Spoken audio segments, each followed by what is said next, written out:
Good morning. This is the American Silicon Valley chapter of the American Association of Individual Investors. My name is Lynn Gillette. I'm the president of the chapter. We have a great program today. The title of the program is How to Make Your Portfolio Muscular. Brian Livingston is our speaker. Three of the bullet points are how to get market-like returns with no fear of crashes, the most profitable way to use newest low-cost index funds, how 2021 science enables greater gain with lower risk. Brian is a .com entrepreneur, a columnist for MarketWatch.com and StockCharts.com, and the author of Muscular Portfolio. From 1984 through 1991, he was Assistant Information Technology Manager for UBS Securities in New York City, a computer consultant for Morgan Guaranteed Trust, Inc., now a JP Morgan Chase, and a technology advisor to Lazard Ferris. He's published over 1,000 articles from 1991 through 2010 in such publications as PC World and CNET. Brian authored or co-authored 11 books on Windows Secret series, published by John Wiley & Sons. In 2003, he founded the Windows Secret newsletter. His current publication is Muscular Portfolio Newsletter. And before I turn it over, I want to read a quote from his book, which you can't see, but it'll show up in that. But this is a quote from Al Myslowski, one of our board members, late board member. We miss him a great deal. But he wrote, "Livingston has used his computer savvy to crack Wall Street's money-making secrets and make them freely available to investors at every stage of life." I very much agree with that comment. And so I'm going to turn the time over to Brian. Welcome, Brian. Well, welcome. I'm glad to be here.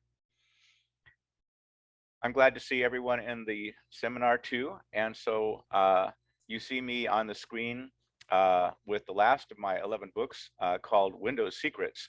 And as Richard mentioned, my current book is now Muscular Portfolios, which came out in 2018. And that's what we're going to be talking about today. First, I want to show you what I really look like. So here's the real me.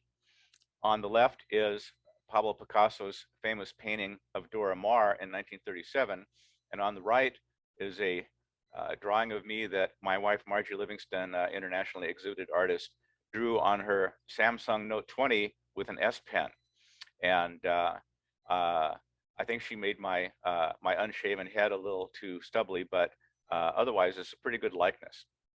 So let's go right into what we are going to be talking about today in our seminar. As Richard mentioned, I have a monthly newsletter, which is the Muscular Portfolios newsletter that you see on the left. I wrote approximately 75 columns for StockCharts.com, which are in the upper right, and I wrote a couple dozen articles for MarketWatch.com, which are shown on the bottom of your screen. And I no longer write columns for StockCharts or for MarketWatch. MarketWatch, frankly, pays peanuts, which would squirrel would starve on. So I'm now writing a weekly column in the Ask Woody newsletter, which is the former Windows Secrets newsletter that was acquired a couple of years ago by my good friend and former contributing editor, Woody Leonard. So we'll talk later about how you can get the Muscular Portfolios newsletter, and anyone can go to askwoody.com and get the Ask Woody newsletter.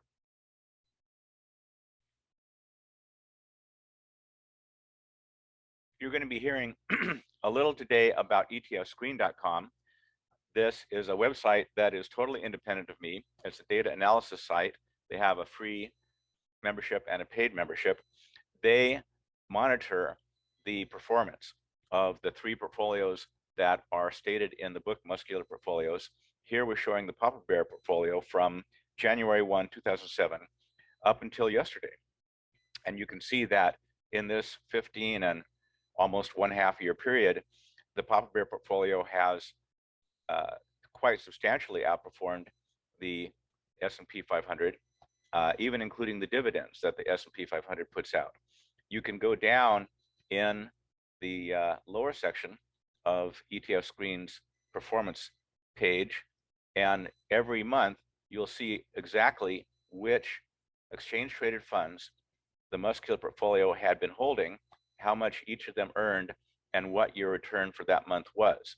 And we're going to be talking about this because since January 1, as you know, the S&P is down in a correction, almost in a bear market. It may still go into a bear market, but we see gains in 2002, which I'm going to be talking about. Let's look at the Mama Bear portfolio. The Mama Bear has done even better in the past 15.5 years than the Papa Bear. And so you see the blue line, the Mama Bear has stayed ahead of the S&P 500 for the entire 15.5-year period, including dividends. And again, you can go down and see the exact holdings each month for the past 15.5 years, how well they did and how well the portfolio did in that month. And of course, this is updated once a day. So the data for the month of May is going to be through yesterday, and the month won't be finished until the end of May 31st. And ETF Screen updates these figures approximately at midnight Eastern time after the databases are all updated by your various Wall Street firms.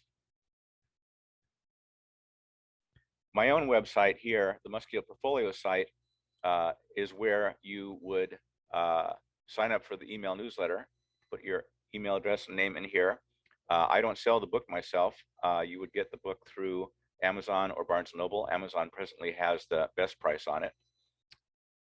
And one of the things that I'm proud of, we'll see Mark Hulbert during my presentation saying, I know of no book for a general investment audience that is more thoroughly researched and backed up by hard data. I had asked him just to give me a quote for the book that said, this is a book that every investor should read. And he blew me away by saying that he didn't know of any book that was better at explaining what's going on and how individual investors can make money in the market than Muscular Portfolios. So I'm very pleased with that. I'm very proud of that. And, you know, we'll see if I can earn that in reality. He has given me a lot of trust. So let's go into what has been happening in the market lately, what we can do about it, and what we should be doing in the long term. Here is a chart of the first 4 months of 2022. You are very aware that the S&P 500 has dipped into a correction twice just in the first 4 months of the year. So we see the S&P 500 as an orange line right here. The NASDAQ has dipped into a bear market twice in the first 4 months of 2022. Once here back in March, and at the end of April, it was 21.2% down. The great thing is that the Muscular portfolios adapt. You only have to check the website once a month to see which ETFs have the statistically greatest chance of performing well in the next 30 days, and make sure that your portfolio holds those 3 ETFs in your hand. So in the first 4 months of the year, the Papa Bear was up 1.5%, and the Mama Bear was actually up 4.4%. So this is a big advantage of Muscular portfolios. Unlike what has been called lazy portfolios, a Muscular portfolio adapts once a month to what the current market conditions are. And we'll talk about how exactly we do that. I want to emphasize here that a 4-month period is never long enough to evaluate the performance of portfolios. You need at least one complete bear bull market cycle, because it's not how much you make during a bear market that determines your long-term returns. It's how much you lose during bear markets. That determines your long-term return. That's where ETF Screen comes in. We are going to look at their 15-year record in this picture. And so starting with January 1, 2007, down here on the left, just like we saw on the etfscreen.com website, we see that the S&P 500 turned $1,000 into $3,900, which is a gain of 290%. But during that 15 and so period, 15 and 1/3 years, the Papa Bear turned $1,000 into $4,900, and the Mama Bear portfolio turned $1,000 into $5,458. These are really significant gains. If you are able to outperform the S&P 500 by 1 percentage point a year, 2 percentage points a year, that really compounds. That produces an incredible rate of return for you over your lifetime, which is the long term that we all talk about. So in the book, it explains that if you make about 1.7 percentage points more than the S&P 500 over a 43-year working career, your $100,000 would turn into 2.4 million, and with the S&P 500, your $100,000 will only turn into 1.2 million. So you're doubling your lifetime gain over a 43-year working career by improving on the S&P 500 only by about 1.8 percentage points. I hope that's clear. Now again, this is a 15-year period, and we see that there are several bear markets in here. There's the 2007, 2009 global financial crisis down here. There's a bear market here, and I believe that the S&P 500 is going to enter into a genuine bear market in the current period that we're in. There's a question about the 2007 to 2022 period. Celia, do you want to say what that question is? Do you have information for the portfolios during the 2007 to 2008 drop? I think maybe just a slight maybe detail around that time period. Yes, the 2007 to 2008 drop. Let's see, we can go back to ETF screen, because what we're talking about is this period right here. In the global financial crisis, the S&P 500 dropped 55%, I think, including dividends, and the Muscular portfolios actually went up. So if we go to etfscreen.com, we can go down to 2007 and see what the portfolios were doing. And we look at this more in the book also. So let's go down to 2007, and we see international stocks, we see real estate, and we see some bonds in here. And then very quickly, we see the portfolio rotating out of things that are not doing very well. And VWO is a global international stock ETF. IAU is an international index of gold, and DBC is the Deutsche Bank Commodities Index. So what the Muscular portfolios are doing when they're rotating is taking advantage of a very simple truth. And that is that when the equity markets are crashing, something else is always going up. Bonds could be going up, the gold market could be going up, commodities could be going up, real estate could continue to be strong even though the stock market is crashing. Right now, in the current period of time, in 2022, what's true is that both the S&P 500 and the bond market are doing very poorly. I think that investment grade bonds are down more than 10% just since January 1 of 2022. But you see that the Mama Bear portfolio went up and the Papa Bear portfolio went up, as we saw in that other slide. And so people who are following the traditional pension model are getting killed. They are seeing their stocks tank and they're seeing bonds go down, which happens every time interest rates go up and every time economic conditions become more questionable and it looks like some of the issuers might not be able to fulfill their yield obligations. So the Mama Bear and the Papa Bear right now, if you look at etfscreen.com, they are not invested in the equity market at all. They're not invested in any long-term bonds. They are invested in things like gold and commodities and real estate and other asset classes. And we'll talk a little bit later about which asset classes those are.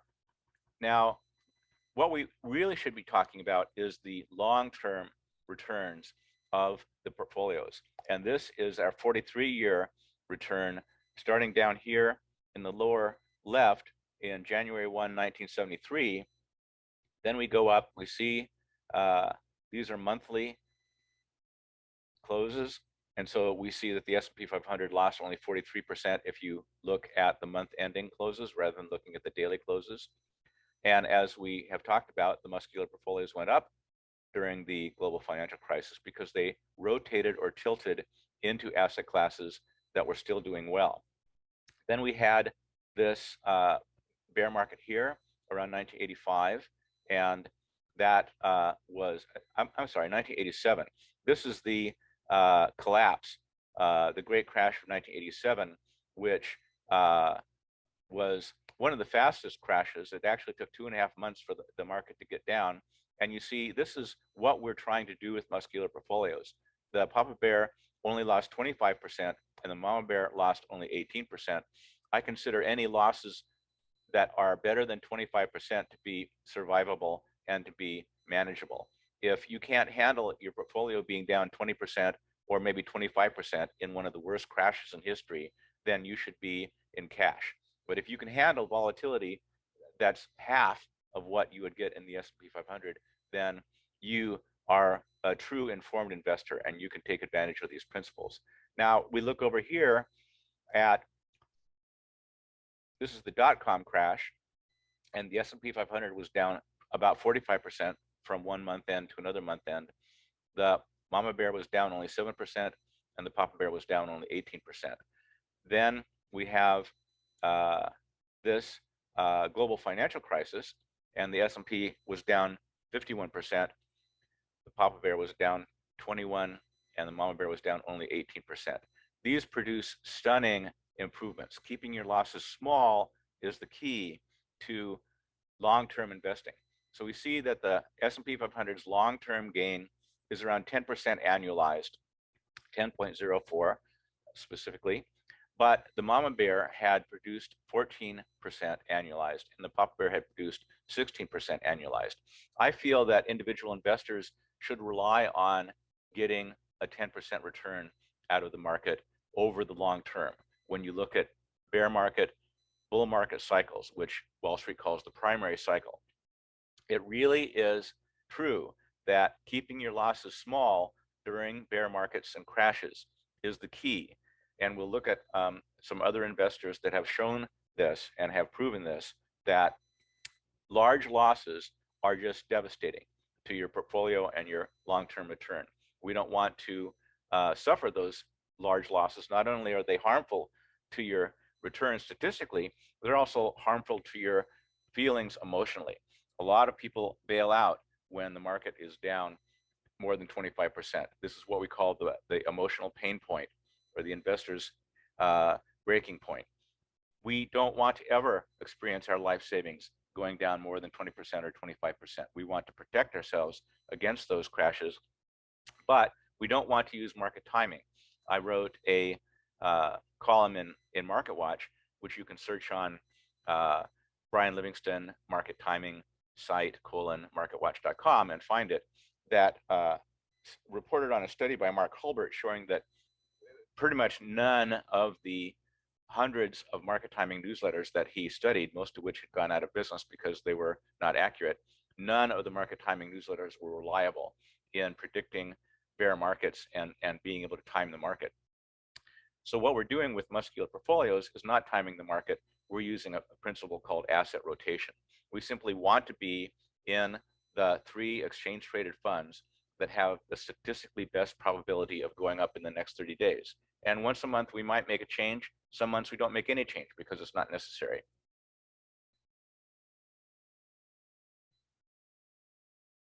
So where did all of this kind of information come from? I want to look for a minute at two academics who are famous in the world of economists. On the top, you see Eugene Fama and Kenneth French. They developed the famous Fama-French three-factor model, and they had opined years and years ago, decades ago, that small cap stocks do better than large cap stocks, value stocks do better than growth stocks, and stocks that have a strong relationship to the market do better than stocks that do not. That's the market factor, the size factor, and the value factor. On the bottom of your screen, you see Mark Carhart, who is a researcher who found that you could not operate using a three-factor model. You had to operate using a four-factor model, and the fourth factor, of course, is momentum. And this factor has been confirmed. I think there have been more than 300 academic peer-reviewed studies of momentum confirming that asset classes that do well price-wise in the past 3 to 12 months have a statistical tendency to continue to do well in the next 30 days. Interestingly enough, that's about all we know. The momentum factor works in all kinds of asset classes, doesn't work so well in individual stocks, but we're not talking about individual stocks. We have the exciting opportunity as investors now to buy exchange traded funds that give you the complete return of complete market sectors, such as equities, bonds, commodities, precious metals. Now, a funny thing about the three-factor model is that a lot of it has been debunked since the time that the three-factor model was published. This graph shows that large cap stocks outperform small cap stocks about half of the time, and small caps outperform large caps about half of the time. The truth, which is explained in more detail in the bonus chapter of the book, is that Fama and French's research on small cap outperformance of large caps was flawed by the data that they got from the Center for Research into Security Prices. The center had left out of the database small companies that had been delisted by the market. And small companies are usually delisted because they went bankrupt, or they just lost their stock price down to such a low level that the market had to take them out of listing. Well, if you leave out the less successful small companies, then you get a very skewed database. And so the small cap factor has been entirely debunked. It was entirely due to errors in the data. The small cap factor hasn't shown up in any other country. The small cap factor hasn't shown up for the last 40 years. So we have to give up on some of the things that we held dear, that small cap companies do better than large cap, and that value stocks do better than growth stocks. If we look at growth stocks, we see in this diagram that about half of the time growth stocks beat value stocks. This is the Vanguard Growth Index Fund versus the Vanguard Value Index Fund. They made about the same annualized amount. The growth stocks made about 9.6% a year, and the value stocks did incrementally better than 9.6% a year. And for the last 15 years, growth stocks have been beating value stocks very handily.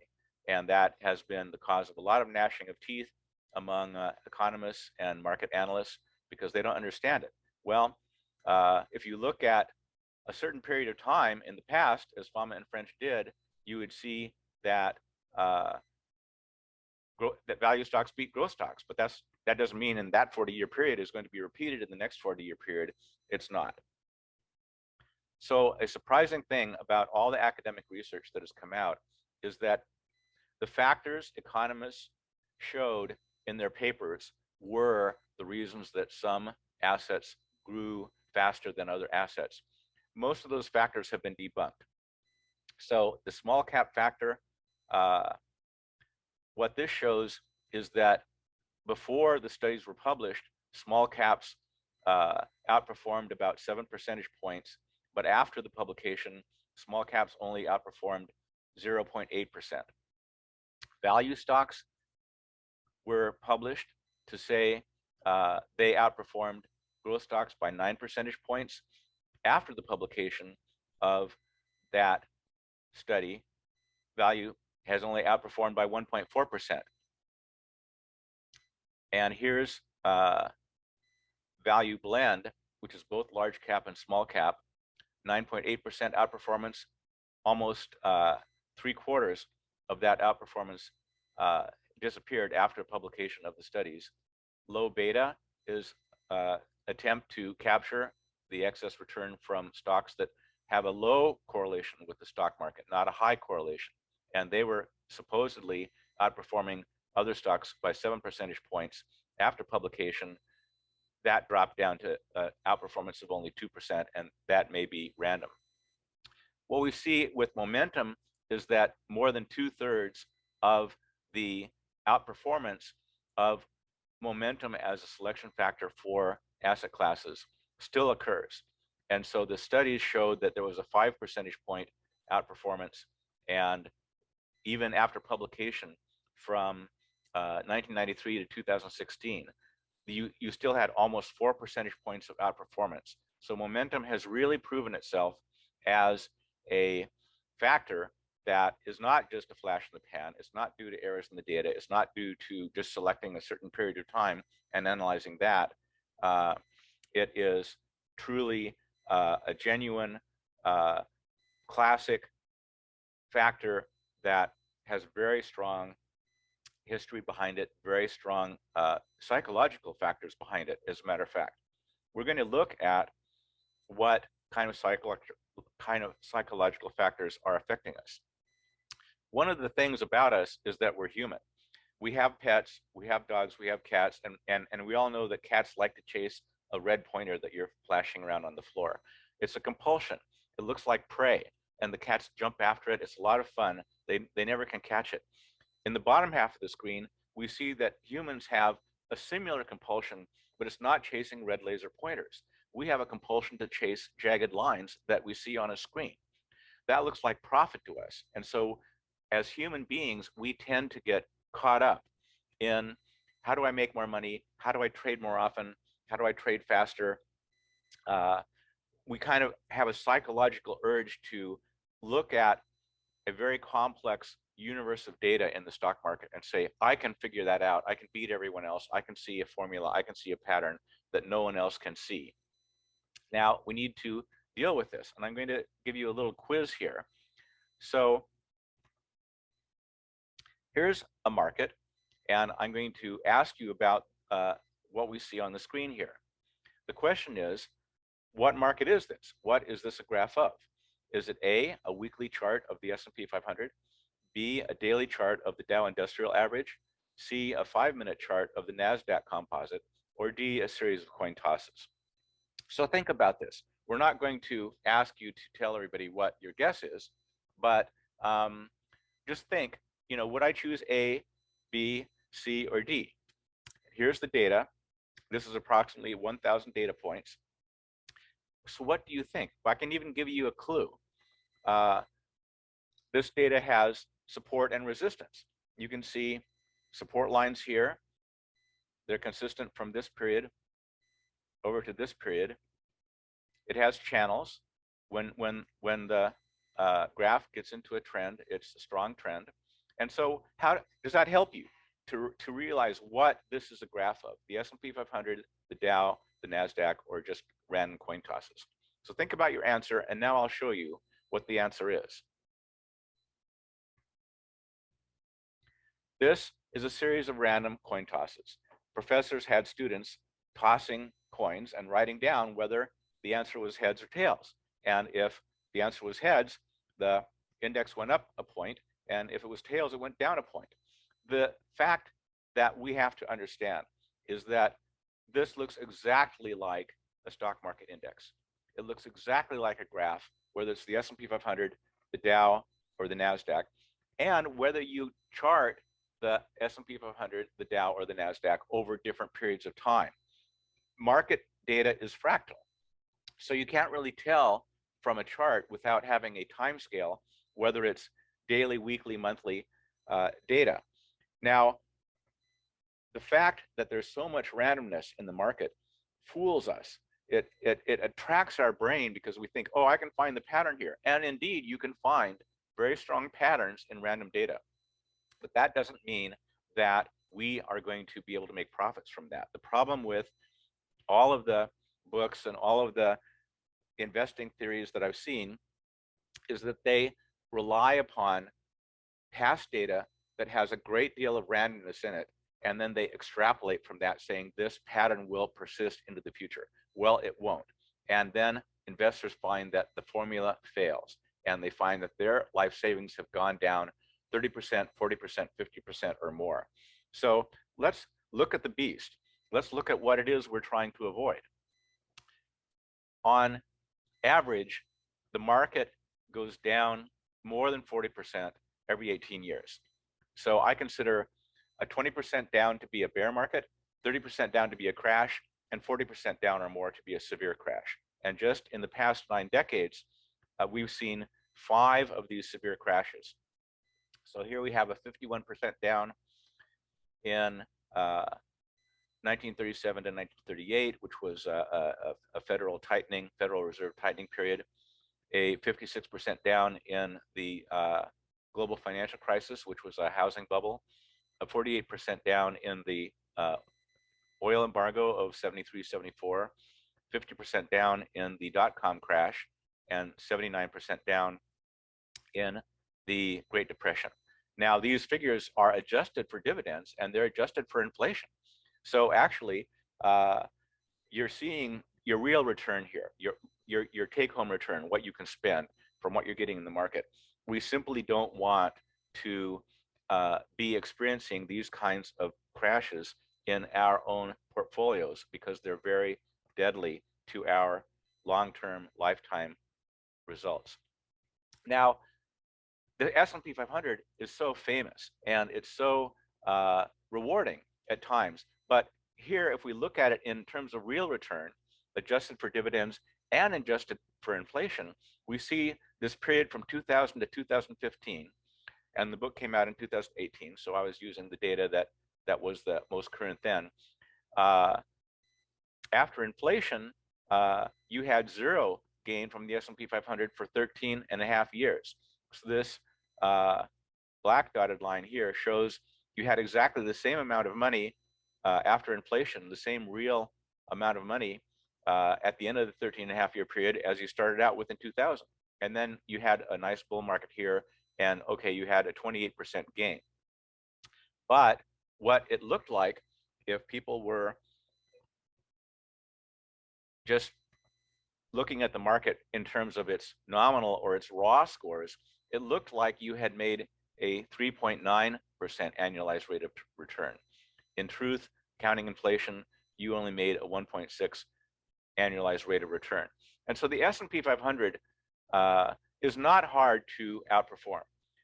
The S&P 500 is just a number. The problem is that most of the gurus out there are looking at a few years of past data, maybe a decade or 2 of past data, and then assuming that pattern will continue into the future. The future is not going to be like the past. And so we have to keep ourselves from falling into these traps of following a guru and then their formula crashes. We lose 30, 40, 50% of our money. We get sick of him. We go to a different guru, and then that guru disappoints us too. What we have to do to fight against our human nature, to chase after the red laser pointer, to chase after the jagged lines on the screen, is realize that investors who make the fewest trades have higher returns than people who trade often. So in this period of time, which was 91 through 1996, this study was being done by Barber and Odeon, 2 well-known academics. The S&P 500 had gone up 17.9%, almost 18%.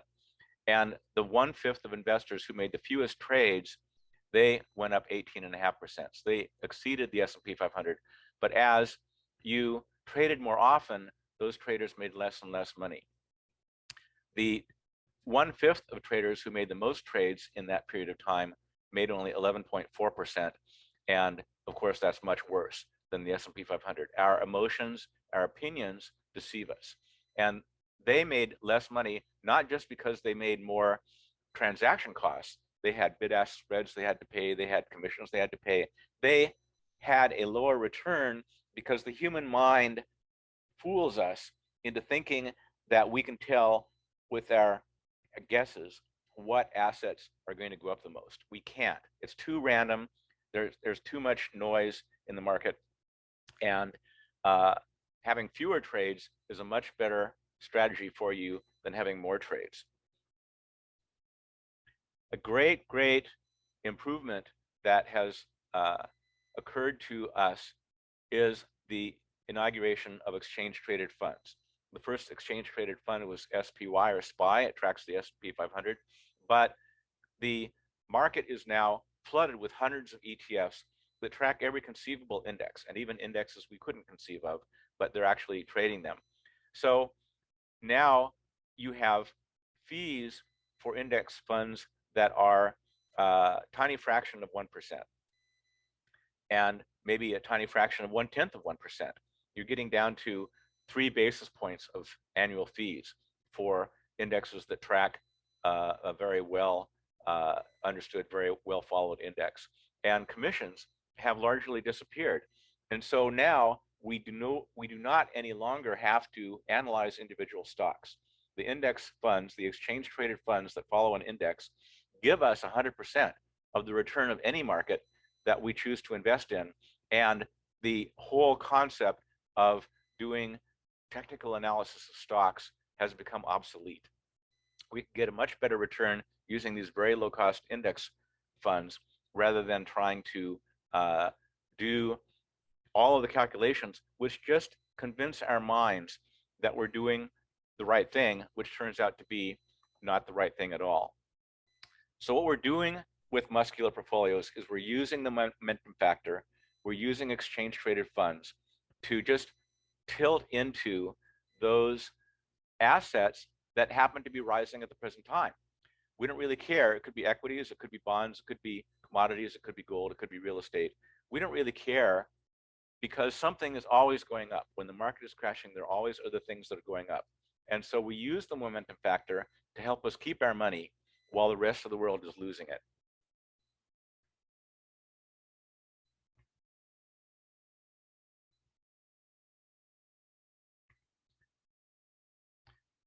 I'm sure you've heard about lazy portfolios, and that is what we are trying to work against. Lazy portfolios became very popular. MarketWatch has a page which still tracks the performance of 8 different lazy portfolios, but they crash. And so we see here that in the global financial crisis, typical lazy portfolio, this is the bucket portfolio that is promoted by Christine Benz of Morningstar. This lazy portfolio went down 34%, even though we're only measuring month ends, from one month end to another. If it was measured on a daily basis, the drawdown would have been much higher. And for that crash and the other crashes along the way, we only got a 9% annualized return, and the S&P 500 was giving us a 10% annualized return. So we're trying to work away from lazy portfolios and toward muscular portfolios because we have the research, we have the solid academic papers, we have the solid academic findings that are not based on erroneous data, but are based on more than 300 different academic studies that have shown this to be a workable formula. Now you might say, why doesn't this formula become overused? Won't all the hedge funds find out about it? Well, the good thing is that because you only have to trade once a month, and because the information is available free on the web at the Muscular Portfolios website, hedge funds are never going to find it an attractive formula to attract affluent, rich, high net worth clients. So in this cartoon, the hedge fund manager says to his applicants, we need an impressive new strategy to attract rich clients. If we hire you to manage our account, how would you trade it? And the 3 applicants have their own ideas. One says, I would implement high frequency order execution. And the second says, I would trade using synthetic futures. And the third one says, I'll trade just once or twice a month and spend my time enjoying my friends and family. So he gets kicked out the door. But the third fellow had the actual correct answer. He doesn't need to trade more than once a month. you probably are aware that most 401k plans, where the vast majority of Americans hold the majority of their savings, do not allow you to trade more than once or twice a month. So you can't be trading in and out of the market. You can't even be swing trading. You really need to have a formula that changes slowly enough that you can just follow it once a month. And also, most 401k plans in the United States, at least, do not allow investors to buy individual stocks. You only have a choice of mutual funds and index funds. So the formula using momentum in the Muscular portfolios is ideal for most American savers. If you're a swing trader and you're making a lot of money, great. If you're a day trader and you're making a lot of money, great. But only 2% of day traders make profits above the rate of treasury bills. So you have to be really a financial genius in order to make money that way, because all of Wall Street and all of their supercomputers are working against you. You might say, Brian, what if we all start doing Muscular portfolios? Won't that flood the market? Won't that mean that it gets overbought? And the truth is that if everyone listening was a millionaire and we all put millions of dollars in, we put $1 billion in, we put $1 trillion in, that's still a thimble full of water compared to an Olympic-sized swimming pool. There's so much liquidity in the global markets. There's so much liquidity in commodities. There's so much liquidity in precious metals that all of our savings put together, if we were all to do it, it would be a fly on the back of a camel. It would be such a small amount. It just doesn't move the market. What we all do literally has nothing to do with today's market price of gold. What we do has absolutely nothing to do with the price of commodities, with the price of agriculture, things like that. We just don't have to worry about controlling the market. We simply don't control the market. We're not Warren Buffett, and even he doesn't control the market, which we'll see in a minute. And so what we're doing here is we're working for the long term. We're long-term investors, and what long-term means is the rest of your life. For the rest of our lives, what are we going to do? This is proven to be the best strategy, and it has the smallest drawdowns, and it has the least amount of work, because literally it's 15 minutes a month to look at the numbers at the website. You can see it at etfscreen.com. They show you what the picks are, or you can see it at muscularportfolios.com, and it's all for free. So we have really found the holy grail.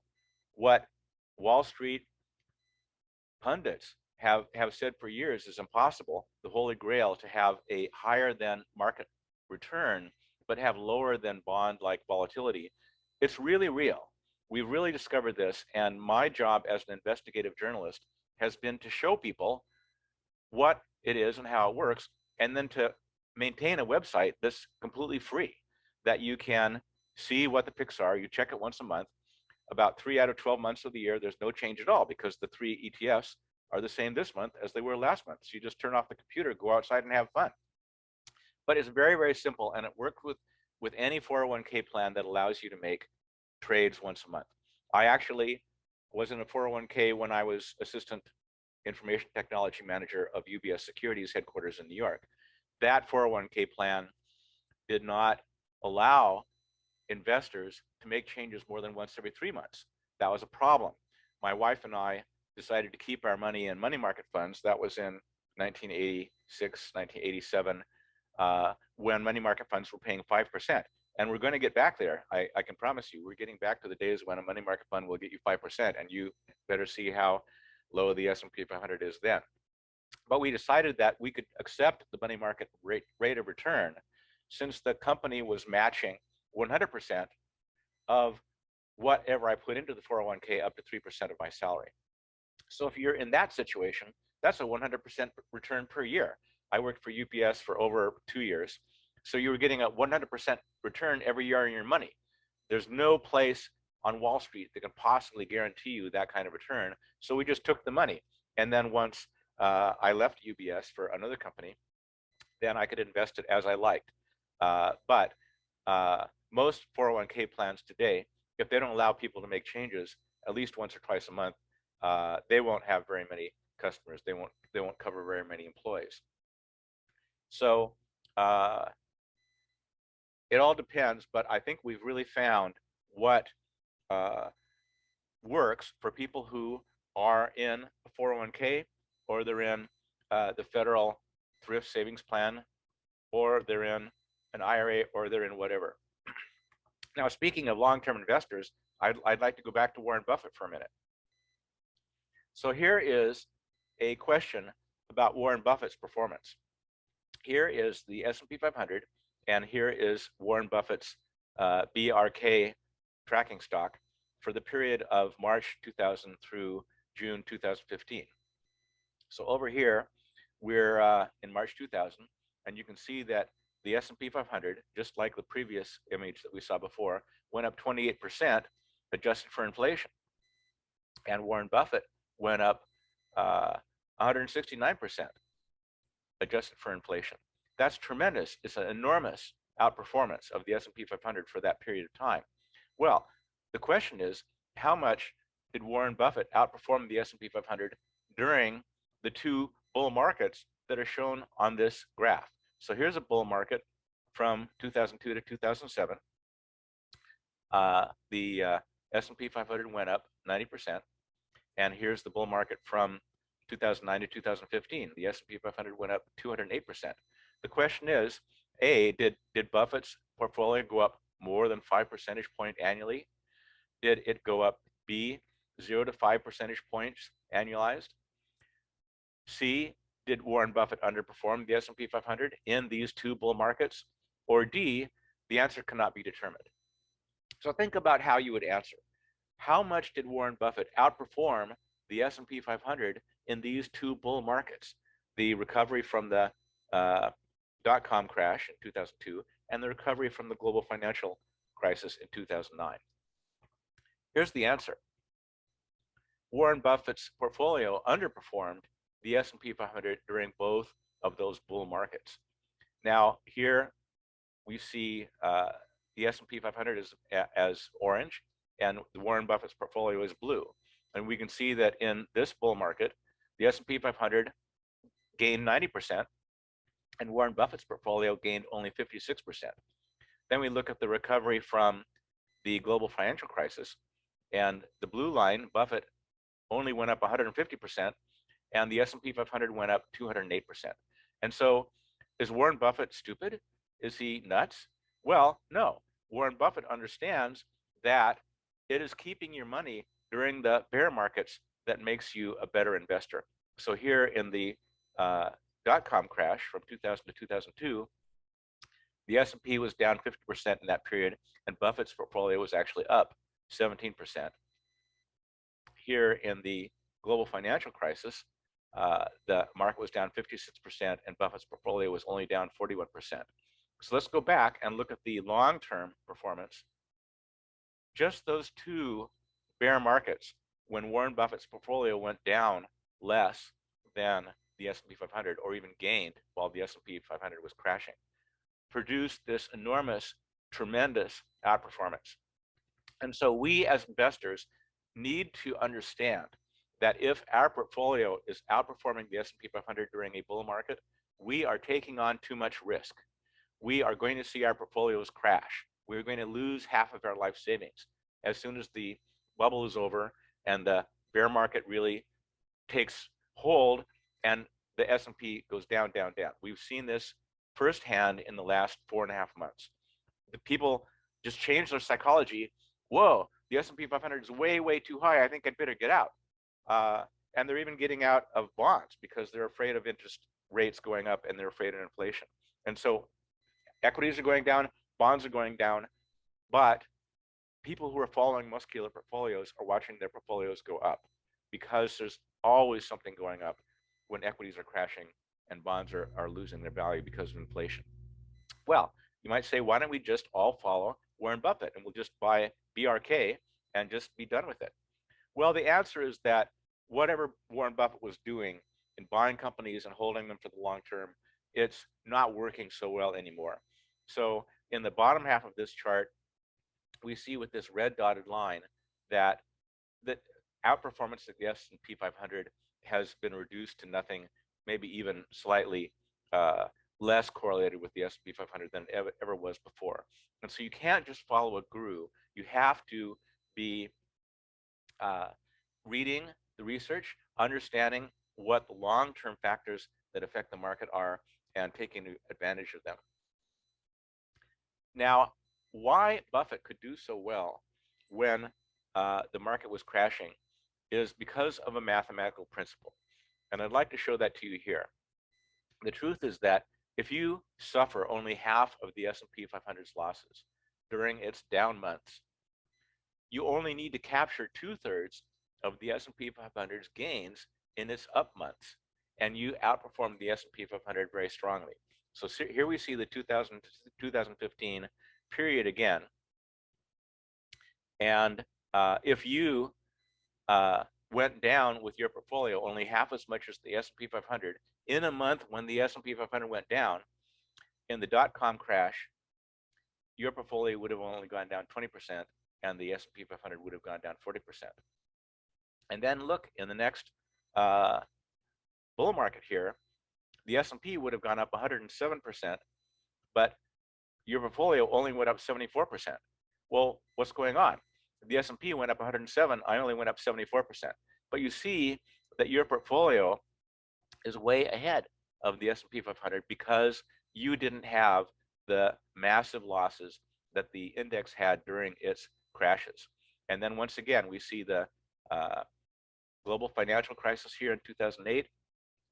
The market went down 51% and you went down only 28%.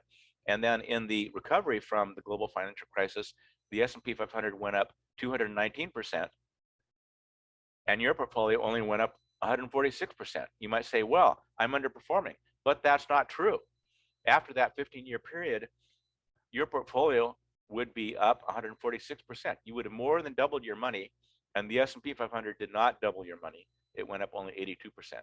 That's the mathematical principle that's behind keeping your losses small and therefore outperforming the market in the long term because you're not suffering from these gigantic crashes.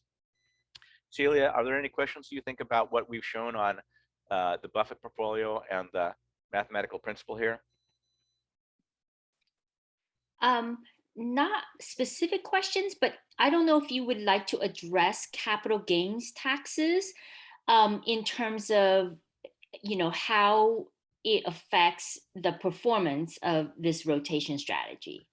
Yes. I'm going to talk about that more in the second half of the presentation. But what I'll show you right now is that having calculated the after-tax returns of the Papa Bear portfolio and the Mama Bear portfolio, there's a whole chapter in the book about dealing with taxes. And most books on investments ignore taxes completely. It's really shocking. They think the taxes don't exist. They pretend that taxes aren't a factor in your returns, but they are.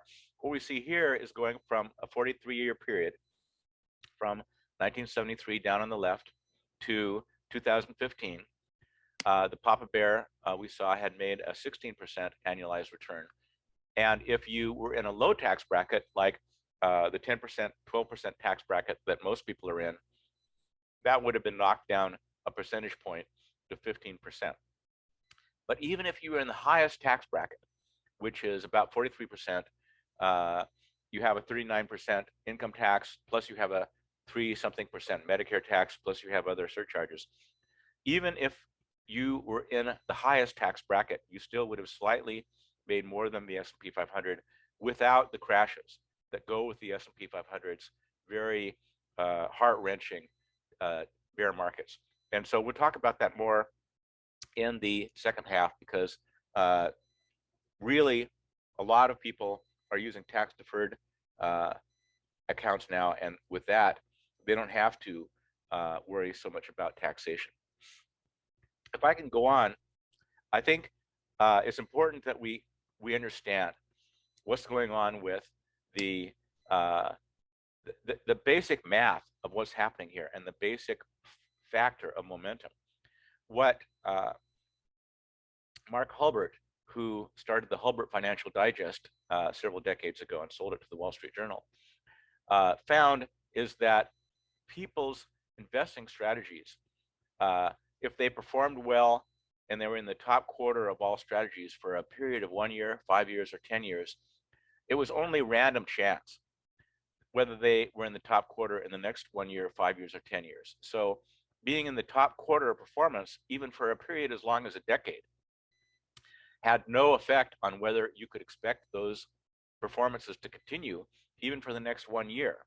Mark Hulbert found that if an investment strategy was in the top 1 quarter for a 15-year period, that produced some statistical likelihood that this strategy was going to also be in the top quarter of performance for the next 15 years. So you see how much randomness there is in the market, how long of a period you need to evaluate in order to see that you have something that's real. And I thank Mark Hulbert for that, because he really has done a bang-up job of showing investors how much randomness there is and how long a period of time you need to consider before you can say that a formula works. So here's Mark Hulbert on the bottom half of our screen. He found that unlike games, if a strategy was in the bottom 1 quarter performance for as little as 1 year, it had a very strong statistical likelihood of being in the bottom quarter for the next 1 year. If a strategy was in the bottom quarter for 5 years, it was very likely to be in the bottom quarter for the next 5 years. And if it was in the bottom quarter for 10 years, it was very likely statistically to be in the bottom quarter in the next 10 years. So we call this stay in the attic, stay out of the basement. You want to buy assets that are performing well. You want to perform in the last 3 to 12 months. You want to see what's going up, and you want to stay out of assets that are going down. You want to stay out of assets that are in the bottom half of performance. This is really the whole thing. This is really it. This is about all we know about long-term investing, is that the things that are going up have a statistical tendency to keep going up for the next 30 days. Things that are going down have a statistical tendency to keep going down. So stay in the attic, stay out of buying things that are in the basement.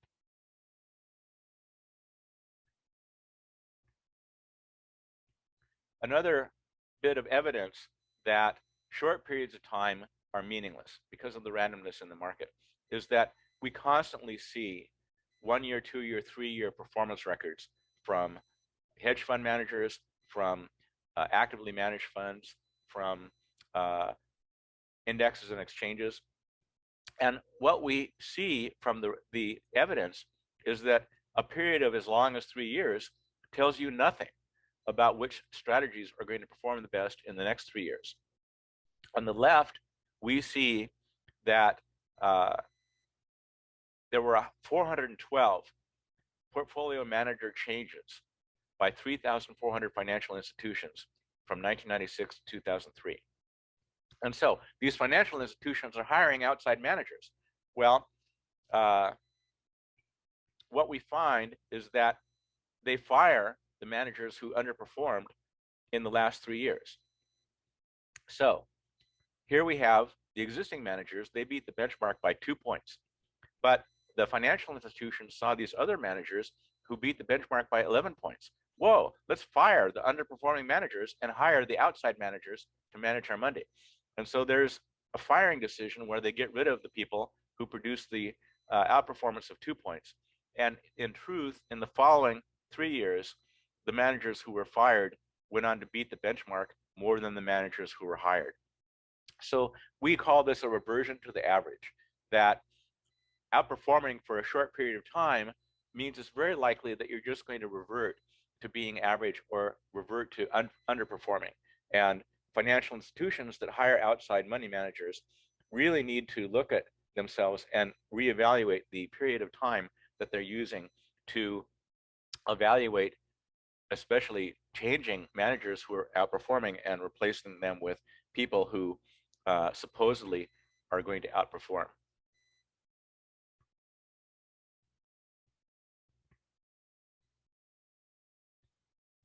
And so, just to be a broken record here and repeat what I've already said, the key to long-term investing is entirely about keeping your losses small. During corrections, during bear markets, your portfolio recovers much faster when you keep your losses small. and I'm sure everyone has seen this example before, but let's say that the market is down 50%. And you, because you're using Muscular portfolios, your portfolio is down only 25%. The truth is that if you have a 6.5% real annualized return, which is the same return as a 50-50 half stocks, half bonds portfolio, you'll be back to even in 4.5 years at this point right here. But the S&P 500 takes 11 years at that same rate of return just to get back to even. Meanwhile, your portfolio is up here, and you have gained 50% from your original investment, whereas the S&P 500 got you no real return in that period at all. This is not just a theoretical mathematical function. This also works in real life. Let's look at the Vanguard Balanced Index Fund, which has some stocks and some bonds. Is sort of a 60-40 portfolio that is sometimes called the pension model. Over this period, with 2 variable market cycles from 2000 to 2018, starting down here with $100, you go through the dot-com crash, you go through the global financial crisis, and the 60-40 portfolio of the Vanguard Balanced Index Fund is still ahead of the super duper S&P 500 fund. The Vanguard Balanced Index is up to $258, and the S&P 500 is only up to $242. And so in real life, these are real funds using real money. The S&P 500 here is represented by VFINX, which is the Vanguard 500 index, and the Balanced Fund is represented by VBINX, which is the Vanguard Balanced Index Fund. And so here we have real money, real managers, real indexes, and you can see that keeping your losses small is really the key to how this whole thing works. There's a question here, how does this compare to David Allen Carter's 12% solution? I don't know. I would say his solution probably won't work in the future because it's too specifically tuned to data in the past. But I'll look at that and see if I can have anything to say about that in the second half of this presentation. So to sum up, what we are talking about here this morning is that we have heard so much about lazy portfolios, but lazy portfolios crash, and lazy portfolios do not offer the returns of the S&P 500 because lazy portfolios never change their positions. It's true that lazy portfolios instruct you to rebalance once a year, and that's not really enough. An informed investor really has to check once a month and make slight course corrections once a month to see what they should be following, what's working very well in the market. Everyone who learns how to pilot a sailboat is taught how to tack, because the wind doesn't always blow the way that you want to go. And if a sailor didn't know how to tack, the sailor would very seldom get where they wanted to go because the wind isn't guaranteed to be blowing the direction you want to sail. Informed investors don't have to tack with the wind. Informed investors have to tilt with the trend. And investors need to be taught how to tilt their portfolio. Just a gradual, gentle, once a month switch from one ETF to another keeps you in the attic, keeps you in the assets that are performing the best right now, and keeps you out of the basement and keeps you out of crashes. So I'd like to finish up the first half of this presentation by urging you to go to the website muscularportfolios.com and sign up for the newsletter. It's free, and I'd urge you to go to Amazon and get this book if you don't already have it. So Celia, can I turn it back over to you, and you can take us through the break?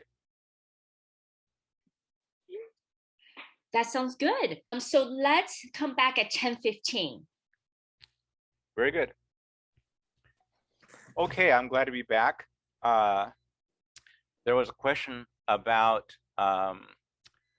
whether the Muscular portfolio is compared to David Allen Carter's 12% solution. During the break, I looked up his website, and he's selling a book, and you don't seem to be able to get into sign up for his monthly newsletter or sign up for his strategy updates unless you buy the book, and there's apparently a password in there, so I can't really see what he's doing. However, I can tell from his homepage that he says it requires only 5 or 6 trades per month. So it seems like a swing trading strategy. And of course, as I've mentioned, most 401k plans do not allow you to make more than 1 or 2 changes to your portfolio per month. So that would mean that you would have to be in a taxable account to make 5 or 6 trades a month, or a private label IRA, not in the 401k plans or federal thrift saving plan that most people are in, and most people have most of their money in, that limit you so that you can't be a day trader or a swing trader in your tax deferred account. Let's go into some other questions that people had in the chat room. Question here was, where do we find the Mama Bear and Papa Bear portfolios on etfscreen.com? That's a great question. So we'll go right to etfscreen.com, and let's go to their homepage. So let's say you just type in etfscreen.com and you visit their homepage.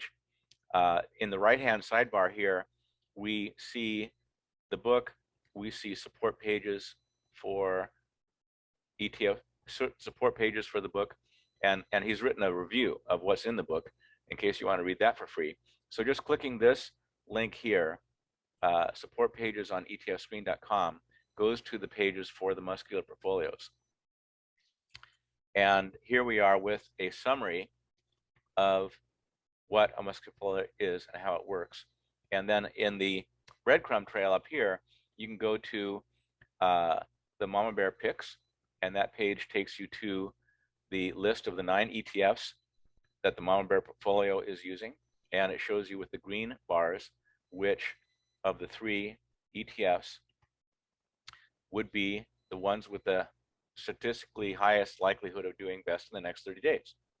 Now, we have found, and this is published in one of my free newsletters, that the investor makes the greatest amount of money by making their changes on or around the last trading day of the month. So the next day, or the day before the last trading day of the month, or on the last trading day of the month, it doesn't make that much difference. But there does seem to be a tide that raises all boats around the end of the month. And this is no doubt due to people rebalancing, people investing money they've got from their salaries and things like that. And so these numbers are refreshed every 10 minutes while the market is open. And that permits an investor to check the market statistics at 3 p.m. Eastern time and make any trade that might be necessary before the market closes at 4 p.m. Eastern. You can do the same thing with the picks for the Papa Bear portfolio. So I'll click that link in the breadcrumb trail, and you see the 13 ETFs that the Papa Bear portfolio uses. And the performances of those 2 portfolios are, of course, in the performance links, as we saw before. And there's a question about what's the difference between the Mama Bear and the Papa Bear. That's a good question. In the book, the 43-year history of those asset classes that are now tracked by index funds, the Papa Bear portfolio had a higher gain than the Mama Bear. Not a lot, but it was noticeable that you had made more money in that 43-year period following the asset classes that the Papa Bear tracked. In the 15-year period, 15 and 1/4 years that is in ETF screen right now, you see that the Mama Bear had outperformed the Papa Bear. And this can't be predicted. It's random. Which method is going to make the most money for you? The difference between the Mama Bear and the Papa Bear is in the formula that they use to determine the statistical likelihood of an ETF performing well in the next 30 days. The Mama Bear portfolio uses a formula which is the 5-month gain of the exchange traded fund, including dividends. So those ETFs that have the greatest gain in the past 5 months, they rate at the top. Very, very simple. Very simple, classic, basic formula that should continue to work for as long as we all live. The difference with the Papa Bear is that the Papa Bear uses a slightly more complicated formula. And if we look at that portfolio, the Papa Bear is using an average of the ETF's previous 3, 6-month, and 12-month gains. So it's averaging 3 months, 6 months, 12 months gains and coming up with a number. And we can see that commodities in the past have gone up an average of 35% if you average the past 3, 6, 12 months gains. Over that period, large cap value is down 1% and gold is down 2.6%. You still want to have the top 3 because something that's slightly down over the past few months is still performing much, much stronger. Look at this.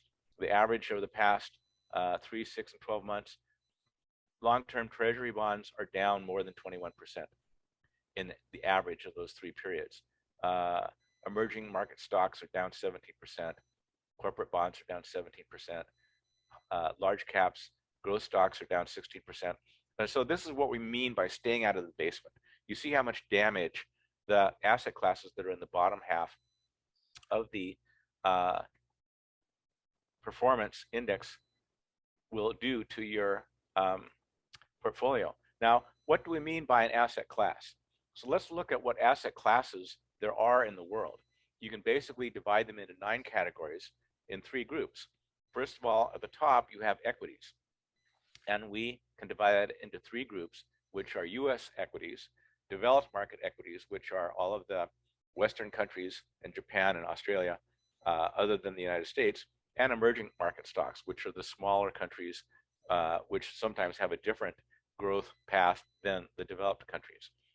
The middle category is what we might call hard assets, sometimes called alternatives, and that includes real estate investment trusts, which give you the return on mortgages or give you the return on commercial properties, commodity funds, which are largely agricultural or energy products or base metals, and precious metals, which the most well-known one is gold.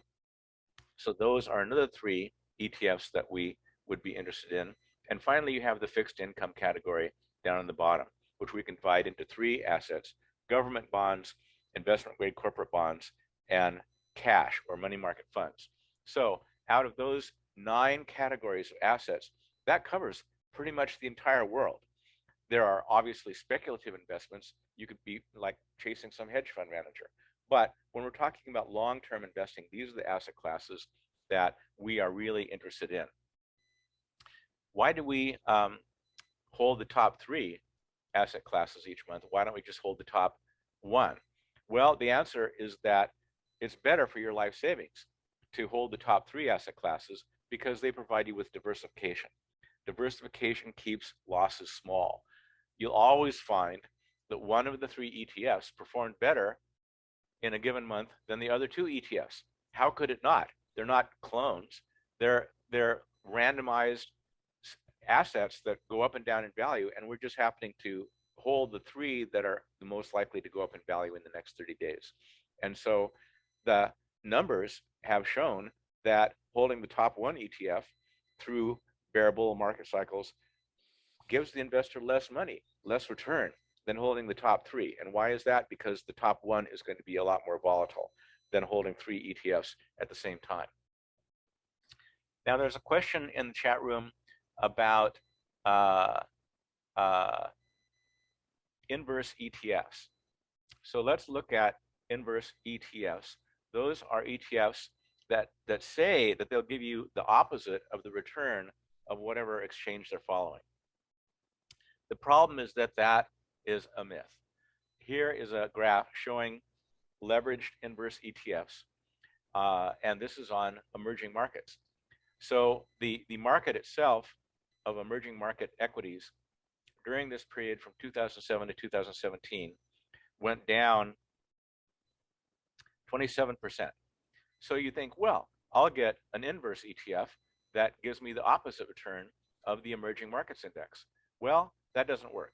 The inverse of the emerging markets index, which is an ETF called EUM, didn't have a 27% loss. It had a 55% loss during that period of time.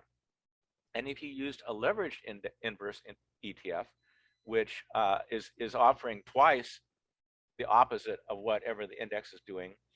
The index fund called EEV, which is a 2 times leveraged inverse ETF on emerging markets, had a 93% loss. And why is this? Why does the market go down and the so-called inverse ETFs go down worse? That's because inverse ETFs have a characteristic built in called value decay. This is programmed in, it's revealed to everyone in the prospectus, then people don't read the prospectus. The truth is that inverse ETFs are rebalanced by the sponsor every night. The rebalancing takes a little bit of your money and transfers it into the sponsor's pocket and leaves you vulnerable to tracking error. So the inverse ETF is not going to give you the inverse, the opposite of what the index does. The inverse ETF is going to transfer a little bit of your money every night out of your pocket and into the sponsor's pocket. So I can't recommend them. If you're a day trader and you want to go opposite the S&P 500 for an hour, go nuts. But we're not talking about that. Very, very few people can handle that kind of math in their heads or with their computers, and it certainly is not an answer for long-term investors. The answer for long-term investors is what we call trend following. The things that have been going up lately are likely to continue to go up. The things that are in the basement are likely to continue to be in the basement. Someone in the forum asked, I'm surprised to not see energy sector in your portfolio. Let's go back to that other image. And the energy sector is represented in the commodities ETFs. So you have oil, you have gas, and wind power and things like that are all part of the Deutsche Bank Commodities Index, which is the ETF that we know as PDBC. And so we do have energy. That is one reason why we have done very well in the bear markets that have occurred and the corrections that have occurred, because in an inflationary period like we have today, energy tends to do well because it goes up in price. In a hyperinflationary market, it would be very likely for the muscular portfolios to rotate into commodities and rotate into gold and rotate into cash, which would have a high return on investment because you have a high inflationary environment. There's a question, have you ever considered adding a money market as an asset class? Yes, money market funds are an asset class. And the interesting thing about that is that the Mama Bear portfolio is invested in cash a little bit of the time. Let's see. Let's go to Mama Bear picks first. One of the ETFs that is in the 9 used by the Mama Bear portfolio is T-bills. And so right here, you have SHB, which is a very low cost exchange traded fund that is like a money market fund. It holds T-bills, which could be a 3-month T-bill, 6-month, 12-month. And as you can see, it's one of the top 3 funds that's being held by the Mama Bear portfolio right now. It's mainly for ballast, mainly to keep us out of bear markets. And you can see in the past 5 months, cash has actually lost 0.1%. All right, well, so kill me. It's not bad. And you know, the point is not to be in the one ETF that is performing the best over the recent months period. The point is to be in the top 3 ETFs because you're protecting yourself against corrections, you're protecting yourself against crashes, and you're making some money. That's the really good thing. The Papa Bear portfolio, if we can make a contrast with that, the Papa Bear portfolio found through the research of Mebane Faber, who is sort of the inspiration that I used in the book to form the Papa Bear portfolio. The Papa Bear portfolio does not use cash. The Papa Bear portfolio found that more would be made by holding 10-year treasuries. So they're in here. You can see that they have lost 6.59% over the past 3, 6, 12 months. So we're not holding them, and there's no reason to be holding bonds when they're going down in price. And so you do have safe harbors. In the Mama Bear and the Papa Bear, you have a safe harbor that your money can move into when equities are going down in the US, equities are going down in the developed markets, equities are going down in the emerging markets, and bonds are going down as they are today. You have places that the portfolio will go. So it's not a market timing scheme. As I had said in my MarketWatch column, which you can find by searching on market timing, Brian Livingston site, marketwatch.com. Even the best market timing newsletters fail. They do not provide a reliable signal because the market has so much randomness. It's just very difficult, probably impossible, to find a single signal that would say, that's the last day of the bull market, that's the last day of the bear market, get out now, get in now. Everybody would be using it. That signal would immediately be overgrazed, and it just wouldn't work anymore. So I hope that answers the question about the differences between the mama and the papa, and what is going on with them, how they're rotating into the assets that are statistically likely to do the best in the next 30 days. Brian, Yes. there's one kind of specific comparison question about that. Mama Bear has meaningfully outperformed Papa Bear since 2007, although Papa Bear has done significantly better when starting from 1973. So for an investor today, is Papa Bear worth the additional volatility? Let's go back to ETF Screen's tracking of the portfolios starting in January 2007. So we're down here with our $1,000 in January of 2007. I personally have my savings in the Papa Bear and the Mama Bear. I don't feel that it can be predicted which is going to perform the best in the next 30 days. It's pretty random. What I like is having better than S&P 500 returns and better volatility than even bond funds, which, as we've seen, investment grade funds are down 10% just in the first 4 months of 2002. Now, this is something that it's hard to decide for other people how they should invest their money. Should they choose the Mama Bear? Should they choose the Papa Bear? I did a newsletter, which is a free newsletter that you can find in my list of past newsletters on the Muscular Portfolios website, that showed that you can make a power couple portfolio by keeping 50% of your money in the Mama Bear and 50% of your money in the Papa Bear. It performs less well than either of the two portfolios. Of course, it's the average of the two, but it has that drawdown profile like the Mama Bear portfolio. It has smaller drawdowns like the Mama Bear over the whole period of time. And some people want the smaller drawdowns. I'm surprised that people select the Mama Bear because it has smaller drawdowns rather than the Papa Bear because of it outperforming over the entire 50-year history that we now have of these portfolios. Let me show you a decision tree that is in the book as to how you can decide whether to invest in the Papa Bear portfolio or the Mama Bear portfolio. First of all, we ask if you have more than $5 million to invest. If you do, great. Then you can use the Endgame portfolio, which is 80% term ETF bond funds and 20% Muscular portfolio for growth. If you don't have $5 million, what about the opposite? Maybe you are a beginner, you're just starting to invest and you have less than $10,000 of investable assets.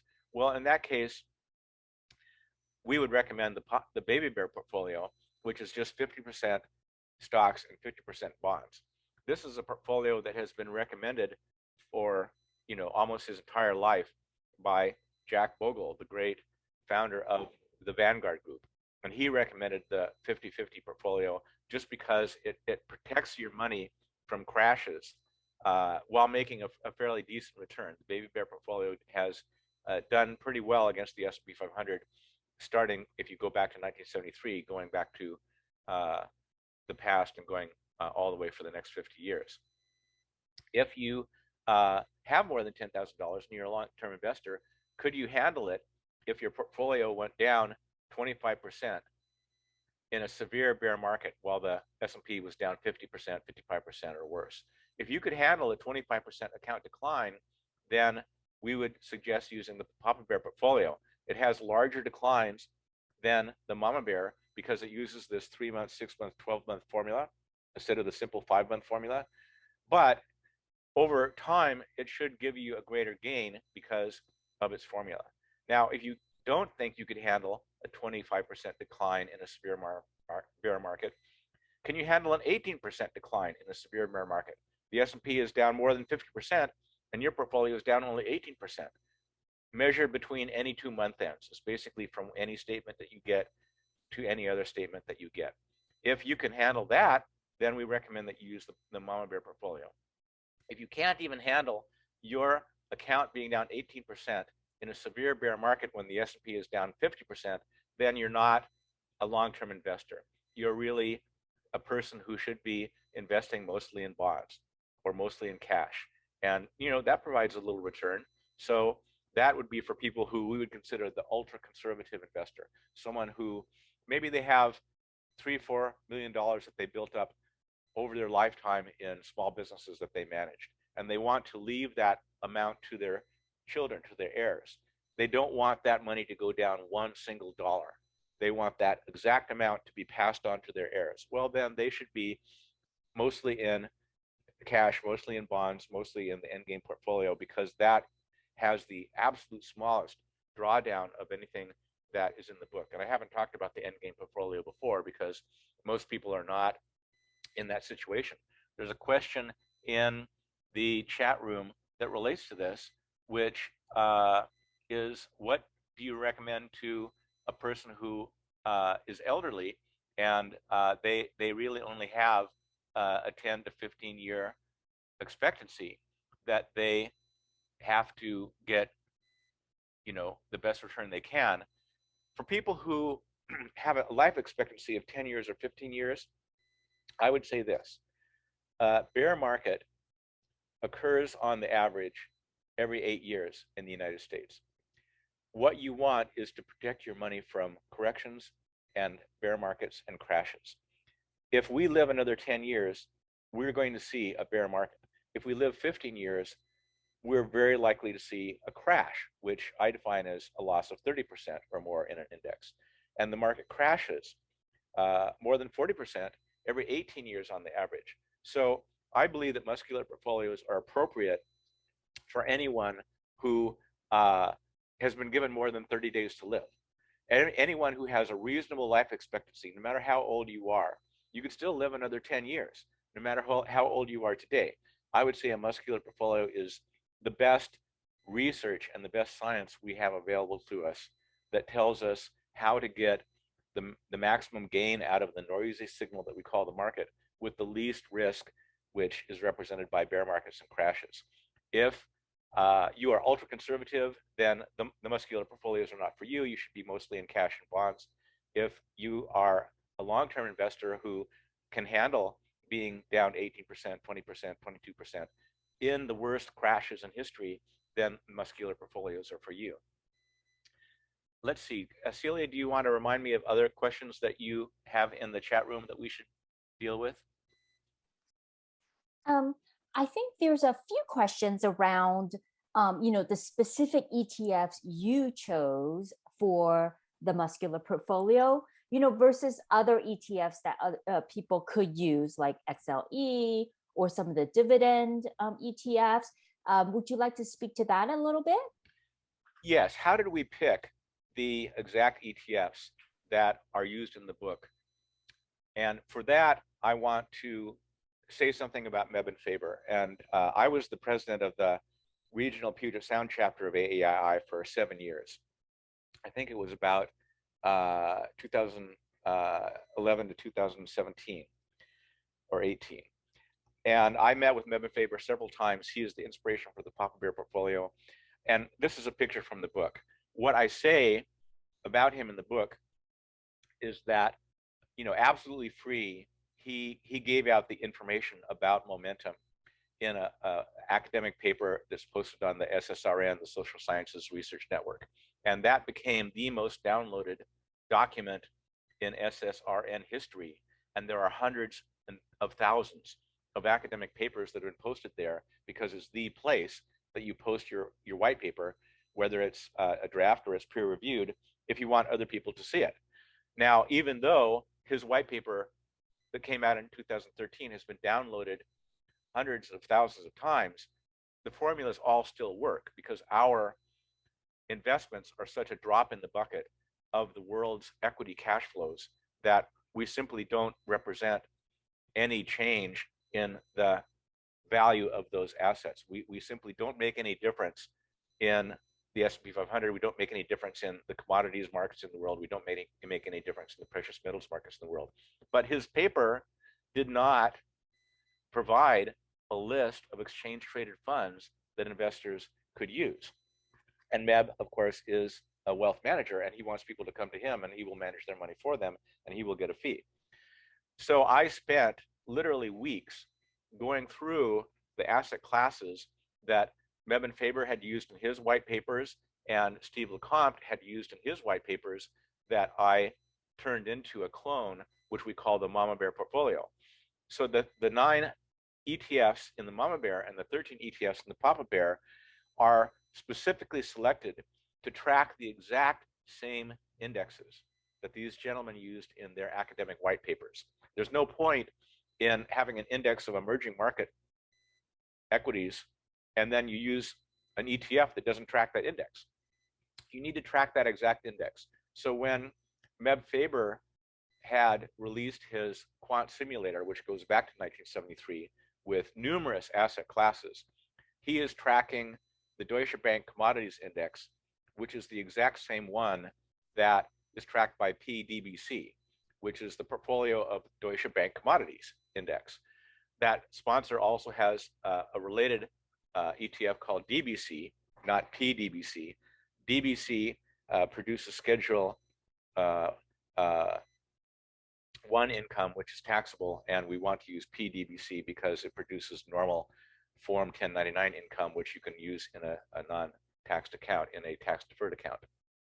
Now, there was a question in the, so to finish the question about why are there these ETFs, when the book came out, as a matter of fact, I'll show you, when I was working on the book, here I am traveling.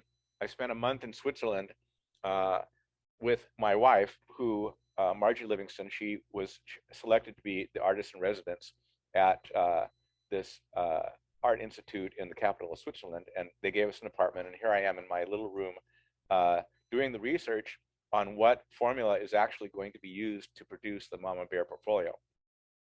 So it literally was a process of weeks for me to eliminate all of the ETFs that weren't tracking the indexes that we cared about and find the indexes that we did care about.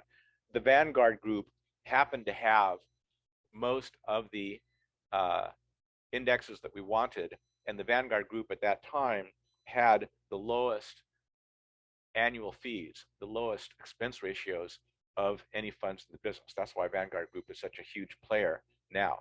There are some ETFs that have started up that are competing with Vanguard on price, and so you can find some pretty good deals. And there's nothing wrong with one of the funds and index tracks the Russell 1000. That's better than tracking the S&P 500 because the Russell 1000 has better performance than the S&P 500 over the long term. And this is how easy it is to beat the S&P 500. The Dow Jones Industrials beat the S&P 500 over the long term. So you can find a lot of examples of the S&P 500 is just a number, and there are other ways of skinning the cat that give you a better number.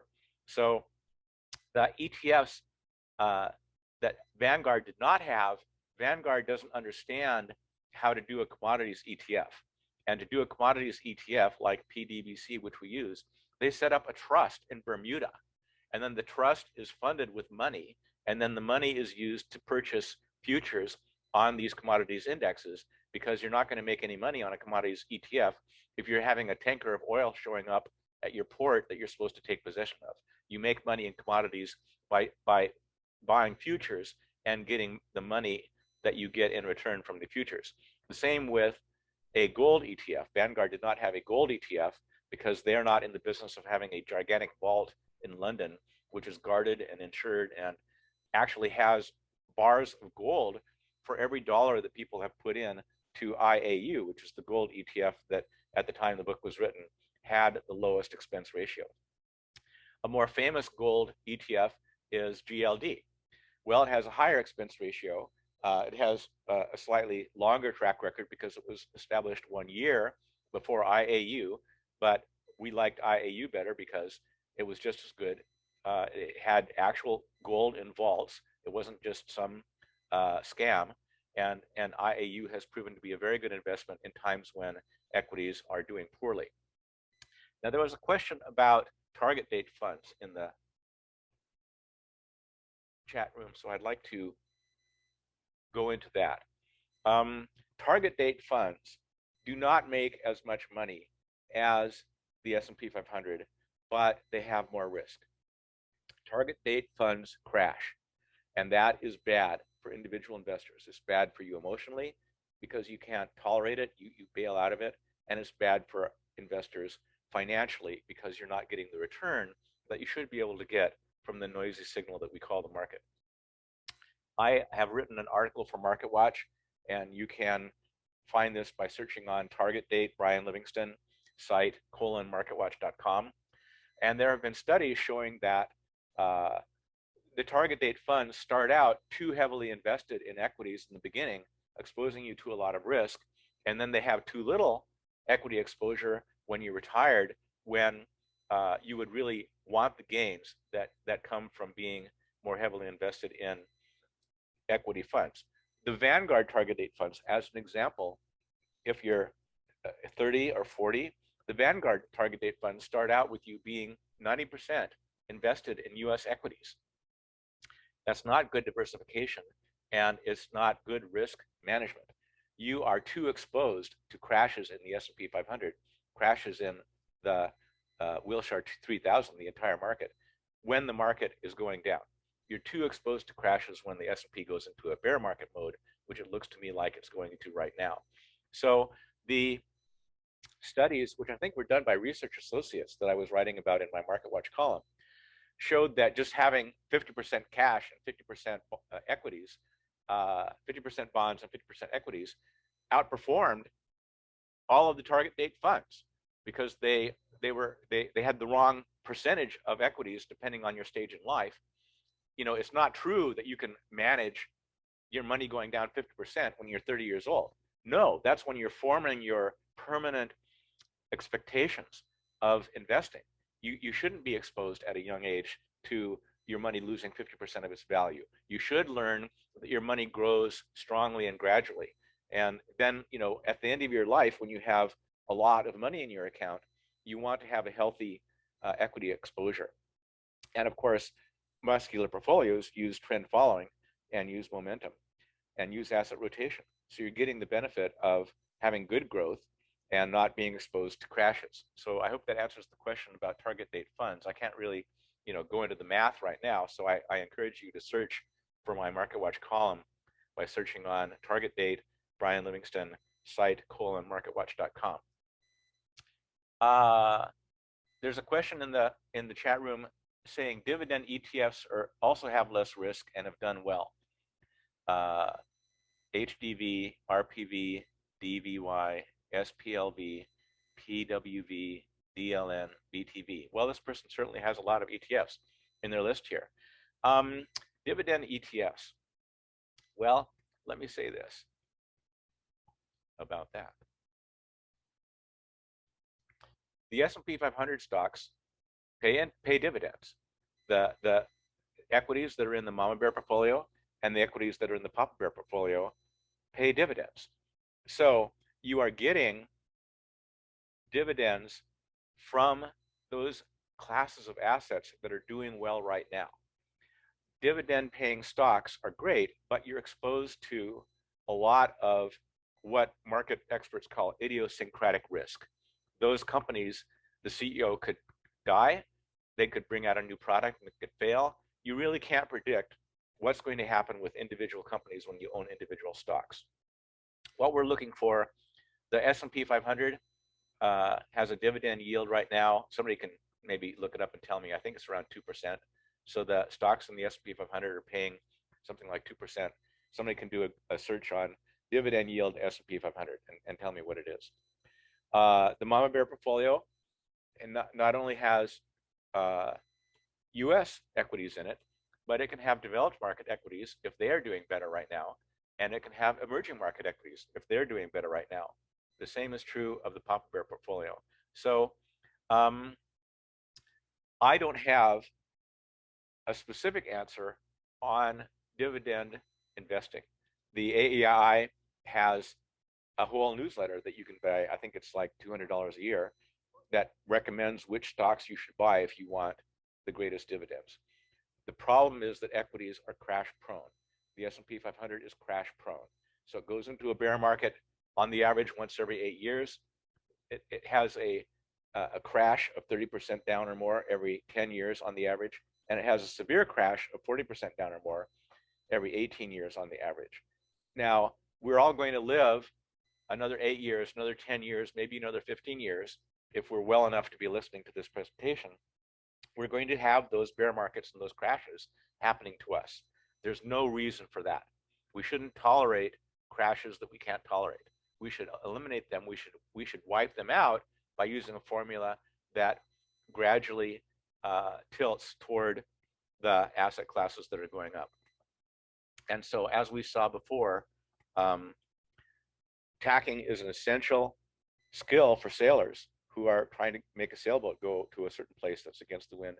Tilting is an essential skill for investors. And that's what we really need to teach people is a lazy portfolio is too risky for you and doesn't beat the S&P 500. You need to check the market once a month. You need to spend 15 minutes. You can do it the last market day of the month. You can do it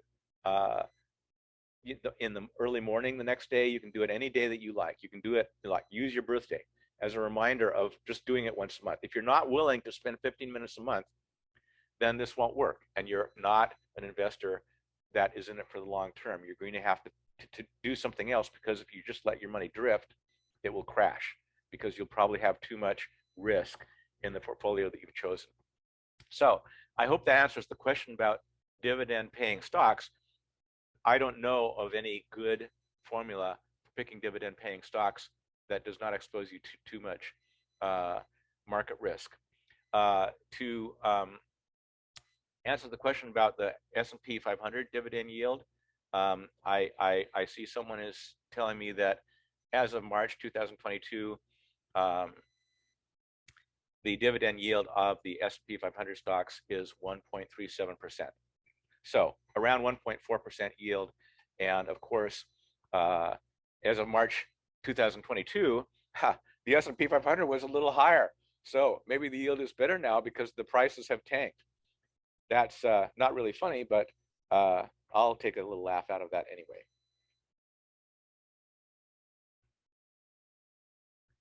Any other questions, Celia, that you know about that we can touch on before we go any farther? Let's see. Okay, so how many ETFs are looked at to come up with the top 3 selections every month? So I think earlier you had showed the chart with the ETFs that are reviewed for Mama Bear and Papa Bear. Yes, the Mama Bear uses 9 ETFs and the Papa Bear uses 13 ETFs. The difference in performance between the Mama and the Papa are due to the different look-back periods. The Mama Bear looks back 5 months and rates the ETFs. The Papa Bear looks back 3, 6, and 12 months and rates the ETFs that way. I believe that's all the questions I have currently. Okay, let's go into the second part of the presentation, and people are still welcome to ask questions. I will get to them as I can. I want to cover the subjects that I think the greatest number of people in the audience want to know. This is kind of a mysterious thing. We are talking here about the holy grail of investing. We're talking about all the years that all of the speakers of AEI, all of the experts that I've interviewed, all of the papers that I've read. The book Muscular Portfolios has more than 500 footnotes. And in the back of them, in the back of the book, you see all 500 footnotes, and they all have a 4-digit number. You can just type in a tiny URL with a 4-digit number of any footnote in the book, and it'll take you right to the book that I'm quoting. It'll take you right to the academic white paper that I studied. It'll take you right to the web page that I am using as backup for these claims. And so what other book has a way for you to just type in a few characters into your browser and see the exact information that was used to come up with the conclusions in that book? And I've read all those 500 books and academic white papers and web pages, and boy, are my eyes tired. But it was worth it. It was worth it because we found an answer that we've been seeking for years and years and years. Now let me go into something that shows us really what we're up against here. This is about lazy portfolios. And what I want to talk about is the correlation and the risk of lazy portfolios. This graph shows that in a bull market, the equity-like asset classes, the risk asset classes, perform differently. So you have some diversification. So here, from this period of 2002 to 2007, leading up to the global financial crisis, the S&P 500 went up 90%, but small cap stocks went up 145%. Real estate investment trusts went up 161%. Developed market stocks went up 169%. And emerging market stocks were the darling. They went up 377% in just that 5-year period, when the S&P went up only 90%. And so you see the asset classes have different performance characteristics in an equity bull market. And so they provide you with diversification. They make your portfolio have less volatility because you are holding more than one asset. Now, the problem for informed investors is this. In a crash, all of the risk assets, all of the equity-like assets crash at the same time. So this is the global financial crisis from October 2007 to March 2009. The S&P 500 was down just a ghastly amount. It's down 56%. And this is adjusted for dividends and inflations. This is a daily drawdown. So measured between any 2 days, the S&P 500, including dividends, was down 56%. But look, small cap stocks were down 60. Developed market equities were down 60. Emerging market equities, which had been the darling, which were down more, they're down 62%. And real estate investment trusts were down just a heart-stopping 70%. That's because the global financial crisis was largely the popping of the housing bubble. Now, that's why lazy portfolios are very risky. You're exposed to these crashes because no matter how many assets you glom together into a lazy portfolio, they are going to crash. It's just a matter of time. Could be 8 years, could be 10 years, it could be 12 years, but you're going to have a bear market coming around. Now, here's the difference when you add asset classes that the lazy portfolios generally do not have. In the global financial crisis, when the S&P 500 was down 56%, we can see that treasury bonds went up 18% and gold went up 22%. Commodities were on a roll, and the commodities went up 66% until they too were sucked down by the fact that the world looked like it was going into a depression. And then you wound up with commodities being down 28% from the beginning point. Well, the benefit of muscular portfolios is they will rotate into treasuries, they'll rotate into gold when those things are going up. They rotate into commodities when those things are going up, and when the commodities start their slide because of the possibility of a depression, then the rotation takes you out of commodities and puts you into another asset class that is going up. We can look at how this works in the global financial crisis from 2007 to 2009. There was a question in the chat room about this. Well, what about the global financial crisis? How did the muscular portfolios adapt? Did they adapt fast enough? It turns out that a monthly checkup and a monthly tune-up of your portfolio is plenty fast enough to adapt to whatever the market is doing. So here, in the 16 calendar months that we are looking at from October 2007 to February 2009, using monthly closes, the S&P 500 was down 52%. If you were a buy and hold investor, you would have lost more than half of your life savings just in that 16-month period of time. All of the lazy portfolios that are tracked in the book went down 1/3 to 1/2, losing your money 1/3 to 1/2 of your life savings in that 16-month period. A total, emotional catastrophe. This is way beyond the 25% behavioral pain point, where investors liquidate their assets and switch to cash because they're fearful of what might happen in the future, and then they lose out because they're not fully invested in the market when it bounces back from the bear market and starts zooming up. Now, the Papa Bear portfolio had only a 12% loss at the end of that 16-month period. It had a 22% drawdown, and that's less than the 25% losses that we strive to avoid. So, yes, the portfolio went down during the global financial crisis, but month by month, it was tilting into assets that were going up, assets that were in the attic, assets that were in the strongest top three. And so we see here how you had only a 12% loss. The Mama Bear portfolio actually had a 1% gain during the global financial crisis.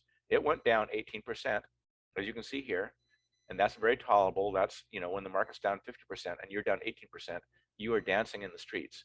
I can tell you, it's really so great. And then it recovered and it has this nice bump upwards.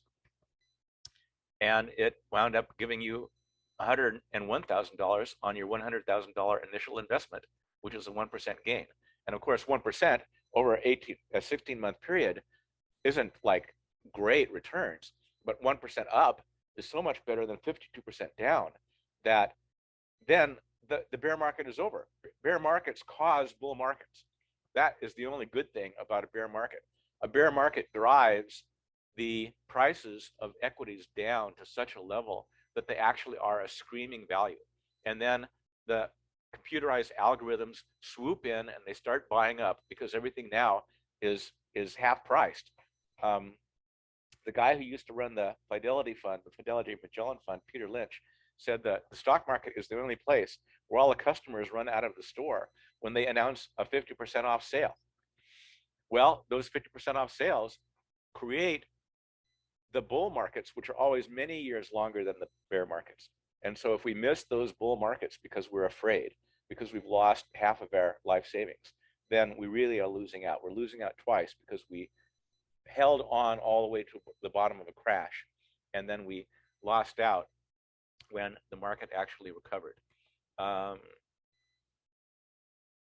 Let's see. How we can tell what phase of the market we're in was determined by this study from Goldman Sachs Global Investment Research.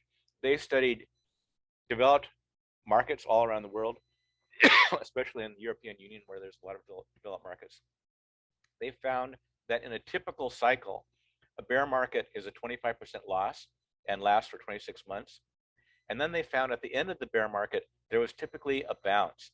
The bounce only lasted for 10 months, but it generated a 51% gain for people who were in equities in that phase of the market. Then there was what we call a consolidation phase for the next 33 months, where there's an 11% gain, which isn't much. And then there's a climax, what we'd call a climax top for the next 14 months, the 27% gain. And then, of course, the climax creates the next bear market down here. But the important thing to take away from this chart is the bounce, that if you are not fully invested in assets that are going up, when the equity market does its recovery from a bear market, the equity market bounce is very, very powerful, and you'll never see that rate of gain again. For that entire bull market, you will never again get the great gains that you get in the first 10 months, 12 months, whatever, of the year after you just hit the bottom of the bear market. Now, the bottom of the bear market is, of course, when there's blood in the streets. Warren Buffett says, buy stocks when there's blood in the streets. Well, that's easy to say, but very, very hard to do. And so we need to get our minds out of the emotional opinion-making stage, and we need to get ourselves into a method that produces changes for us, that produces trend following automatically. That method is called mechanical investing. There's an entire forum on the Motley Fool website called the Mechanical Investing Forum. I don't follow it anymore. But the point is that your opinions will always deceive you. No matter how much you do research on individual stocks, your brain will convince you that you are right. You then have blinders on, and you can only see the information that reconfirms the conclusion that you drew from your research. And so you go into stocks that are going to collapse because you bought them since they had just gone up in this wave pattern. So aside from mechanical investing, which is down here in the lower part of your screen, there are people who make money with active investing. There are people who make money with passive investing. I think they're taking too much risk. I think they're going to crash. You have people who make money using covered calls. You have people who make money buying options on futures. You have people making money on currency pairs, but not as many as you would think. It's very risky, very dangerous, and it's something that we really can't encourage. I can't encourage long-term investors to become currency traders. There's just so much volatility, so much randomness. So here, just trying to figure out which is going up in the next 30 days, the dollar or the euro. Very hard, very hard. The majority of currency traders lose money. And these are not dumb people. These are people with college degrees. These are people with advanced degrees. But you see, there are so many different ways of investing. And what works for long-term investors is mechanical investing. And that's what muscular portfolios are. A lot of names for it. It's been called asset rotation. It's been called trend following. And these formulas work. Basic, simple formulas work. Complex formulas fail. That's because the complex formulas are a curve fit to the past. I can show you formulas that will make you 100% of your money every year because you go back and you curve the data to fit your formula, and then that formula will never, ever recur in the future. So we have to avoid that. We have to avoid the temptation. This is called performance chasing. Mark Hulbert has done a lot of studies about this. He found that if you subscribe to the investment newsletter that did the best in the last 12 months, and you followed that investment newsletter's advice for the next 12 months, and you did that for 15, 20 years, you would lose money. Following for the next 12 months, the investment newsletter that did the best in the past 12 months is a money-losing formula. Why? Because we have reversion to the average. A formula that did really well in 1 year is likely to fall back in the next year. It's just random. It's just too much volatility and too much randomness to be able to predict that way. So following for 1 year, the guy that did the best in the last year is called performance chasing. And it's very bad. We want to avoid that. Mechanical investing helps us keep our emotions out of the equation. Our emotions, you know, is like whack-a-mole. You're in the circus and you're in the carny section and you put down your money to win the little Cupid doll, and the little moles pop up out of holes in the board and you have a big mallet in your hand. Well, the people who are running those games know that the human reaction time is not fast enough to hit the mole that pops up before it pops back down into its hole. That's why the game is called whack-a-mole. You're supposed to hit, and of course one person is going to win. You know, one of the people that's playing the game has to hit more moles than all of the other people, and so they get the Cupid doll, but the guy behind the counter has got your $20 or whatever you put in. And so we want to keep ourselves from playing games like that. We want to keep ourselves from playing Wall Street games that we can't win.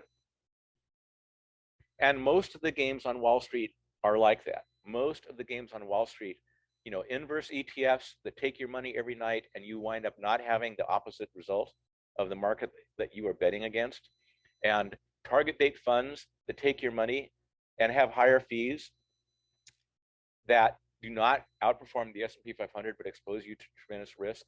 These are games that you can't win. These games are rigged against you. The latest game, well, there's two games that are rigged against you lately.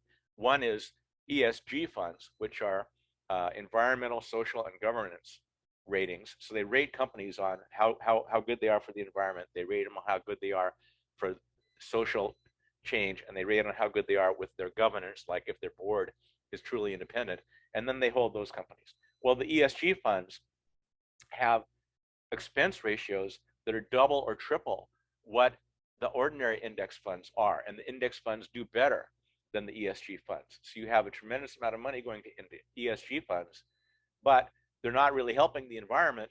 They're helping the sponsor because the money is being transferred from your pocket into the sponsor's pocket. The other game that you can't win right now is cryptocurrency. And I've been warning for years, Bitcoin value is going to trend towards zero as soon as something better comes along. Well, the something better that came along was interest rates are going up, and so people are putting more of their money into cash and money market funds and treasuries and corporate investment grade bonds and even high yield bonds. Cryptos are so volatile. Bitcoin has lost, I think, 80% of its value 4 times in just the past decade or so. Bitcoin is down now more than 50% just from its high in November of 2022. And all the rest, Dogecoin, Ether, one of the stable coins that supposedly tracks the US dollar, and one stable coin will always be worth $1 US, called UST. It lost 80% of its value in a matter of days because the algorithmic trading mechanism that they were using just stopped working. People stopped playing the game. So, you know, it's exciting, but it's a crime to investors if we were to recommend anything that's, you know, pie in the sky, you know, double your money, anything like that. So I've tried to avoid that. I've tried to make sure that people can use these formulas and know that their money is safe. They're safe from crashes. They're safe from, you know, some fly-by-night company that's going to go out of business or go insolvent or go bankrupt. In the book, there are 12 rules that are called strategy sanity. And this image is way too small to read. So I just say the 12 rules that we follow as long-term investors. We want market-like returns. Number 2, we don't want to ever have any losses between any 2 months over 25%. 3, we require that there be absolutely no math. We're not walking spreadsheets, and we're not going to build any spreadsheets. Everything should be visible. Everything should be made available to us. 4th, we want the formula to require less than 15 minutes per month. People are busy. They have lives. They have friends. They have jobs. They have kids. They have whatever. We can't spend more than 15 minutes, but that should be enough. 5, no more than 1 change per month. I've discussed why that is, because of most of the 401ks not allowing more than 1 change a month. 6, the formula must be fully disclosed. No secret schemes, no black boxes. 7, the picks that show you which ETFs to be in should be free, and they should be updated continuously. And the Muscular Portfolio's website is updated every 10 minutes, just for that reason, during market hours. 8, there should be no registration required. They can't require that you give up your email address, or they can't require that you purchase something like the book of that 12% guy. You have to buy his book in order to get the password to even see his record on his website.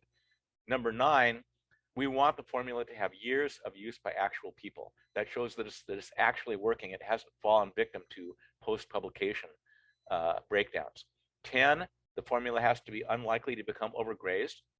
And because we use the largest asset classes in the world, all of the commodities in the world, all of the equities in the world, it's just impossible for us to corner the market in any of those assets. 11, we want it to be the same formula at all times, same formula in bear markets, same formula in bull markets, because we can't predict when a bull market is turning into a bear market. And 12th, finally, there's no shorting allowed in Muscular portfolios and no need to borrow money, because borrowing and going into debt increase your risk to a great deal. And so all of these formulas are long-only strategies. They're very safe. They're designed to be very liquid. They're designed to have low volatility, and they're designed to never crash and never go beyond your behavioral pain point. So that I hope answers the questions that we've had. Celia, can you tell me if we've had any more questions come in? Yes, there's a couple. One is, do you have the website for the Mechanical Investing Forum? Oh, that's a good question. The website for the Mechanical Investing Forum. Uh, I would go to fool.com, fool.com, and search for mechanical investing. That's all. You know, if you do a Google search or a Bing search or a Yahoo search, um, and just search on Mechanical Investing Forum, you'll find it. If you want to add site fool.com, you'll find the mechanical investing for just the Yahoo, just the Motley Fool website. The other question is around some of the new trends. For example, currently with inflation, the question is, do you ever tweak Mama Bear or Papa Bear to account for these major new trends, such as, maybe using inflation indexed bonds rather than straight US Treasuries? That's a good question. Do we ever tweak the formula? Well, here is the Mama Bear picks page on a computer monitor, and it also works on a cell phone screen, which you see in the lower right here. And so there's no app that's required. You don't have to load any software. You don't have to buy anything. And I hate putting apps on my phone because there must be 100 apps on there by now. And we haven't seen the need to tweak the formula or to tweak the selection of ETFs since the book has come out. Now, there are new ETFs coming out every day. I would say that I have an interest in the iShares ETFs that track the small cap stocks.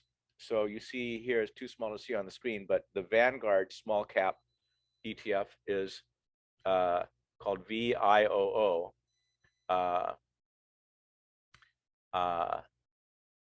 Which VI is the Roman numeral for 6, and OO looks like 00. So that's tracking the S&P 600, which is the S&P small cap index, as opposed to tracking the S&P 500.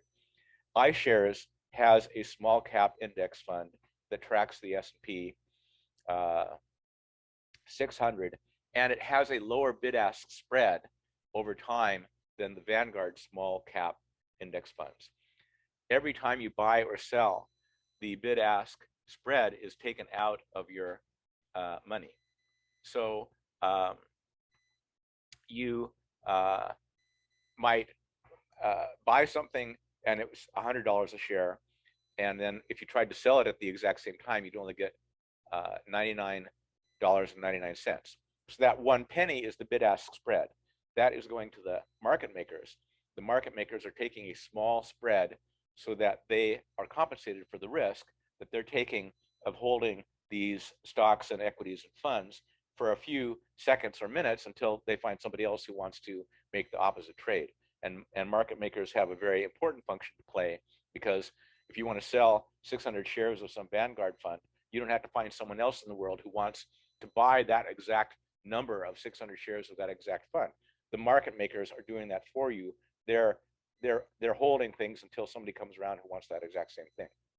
So most people don't even think about bid-ask spreads, but they're an important expense that you have as an investor. This is another reason why I don't think that we want to be making 5 or 6 trades a month, as in that fellow's 12% solution that was mentioned in the chat room.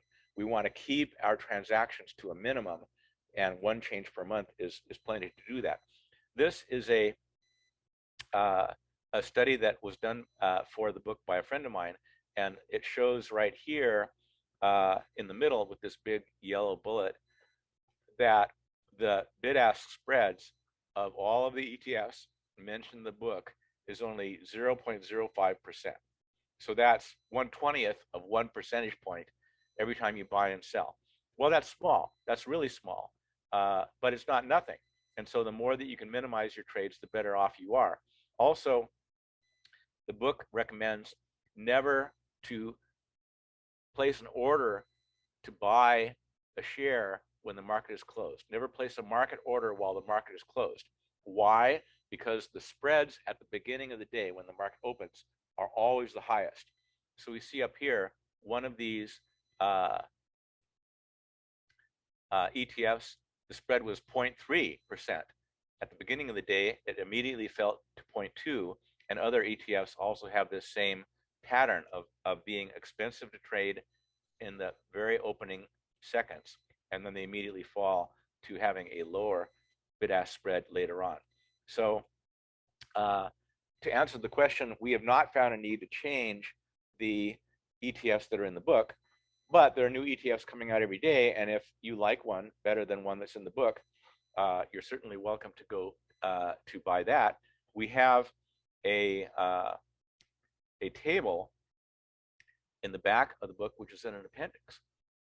And what that does is it gives you all of the alternatives that you might choose from. So for the mama bear, on the left, this is too small to read on your screen, but I'll just tell you that on the left, it shows the ETFs that are in the 9 that are used by the mama bear portfolio. Well, what if your 401k plan doesn't allow you to purchase ETFs? It only allows you to buy a mutual fund. So here are the Vanguard mutual funds that track the same exact index. They have higher expense ratios, higher annual fees, but you know, if your 401k plan requires you to hold only mutual funds, then these are the ones that track the same exact indexes. These are Vanguard Admiral shares, which have lower annual fees, but they require a higher minimum investment. And then here are ETFs from other sponsors. So we were talking about US small cap stocks before. So this is Appendix A of the book. So you see here, VIOO is Vanguard Small Cap Index Fund. IJR, which I'm showing you with this circle, is a index fund by iShares.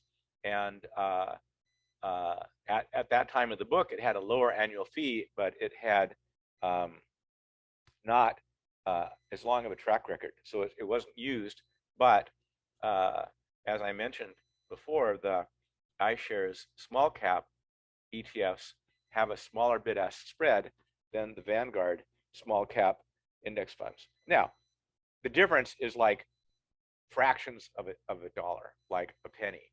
But you know, if you are concerned about that, you can use these other ETFs that are listed in Appendix A of the book. The Papa Bear portfolio has a similar page, and it has all of the 13 funds, and there are 4 columns here, and it's too small to read, but you know, read it in the book, because we have found mutual funds and ETFs that are not the Vanguard ETFs that you can use if your 401k plan for some reason does not offer you Vanguard ETFs. So I hope that answers the question about, you know, are we tweaking the portfolio? I have not found any reason to tweak the portfolio since the book came out, and that was almost 4 years ago. So we've solved the problem of having post-publication decay of the formula. The formulas do not decay. They've been around for 100 years. The Amsterdam Stock Exchange was formed 400 years ago, and momentum worked 400 years ago because people have a herding instinct. It's simply whatever is going up has a tendency to keep going up for at least a little while. People are slow.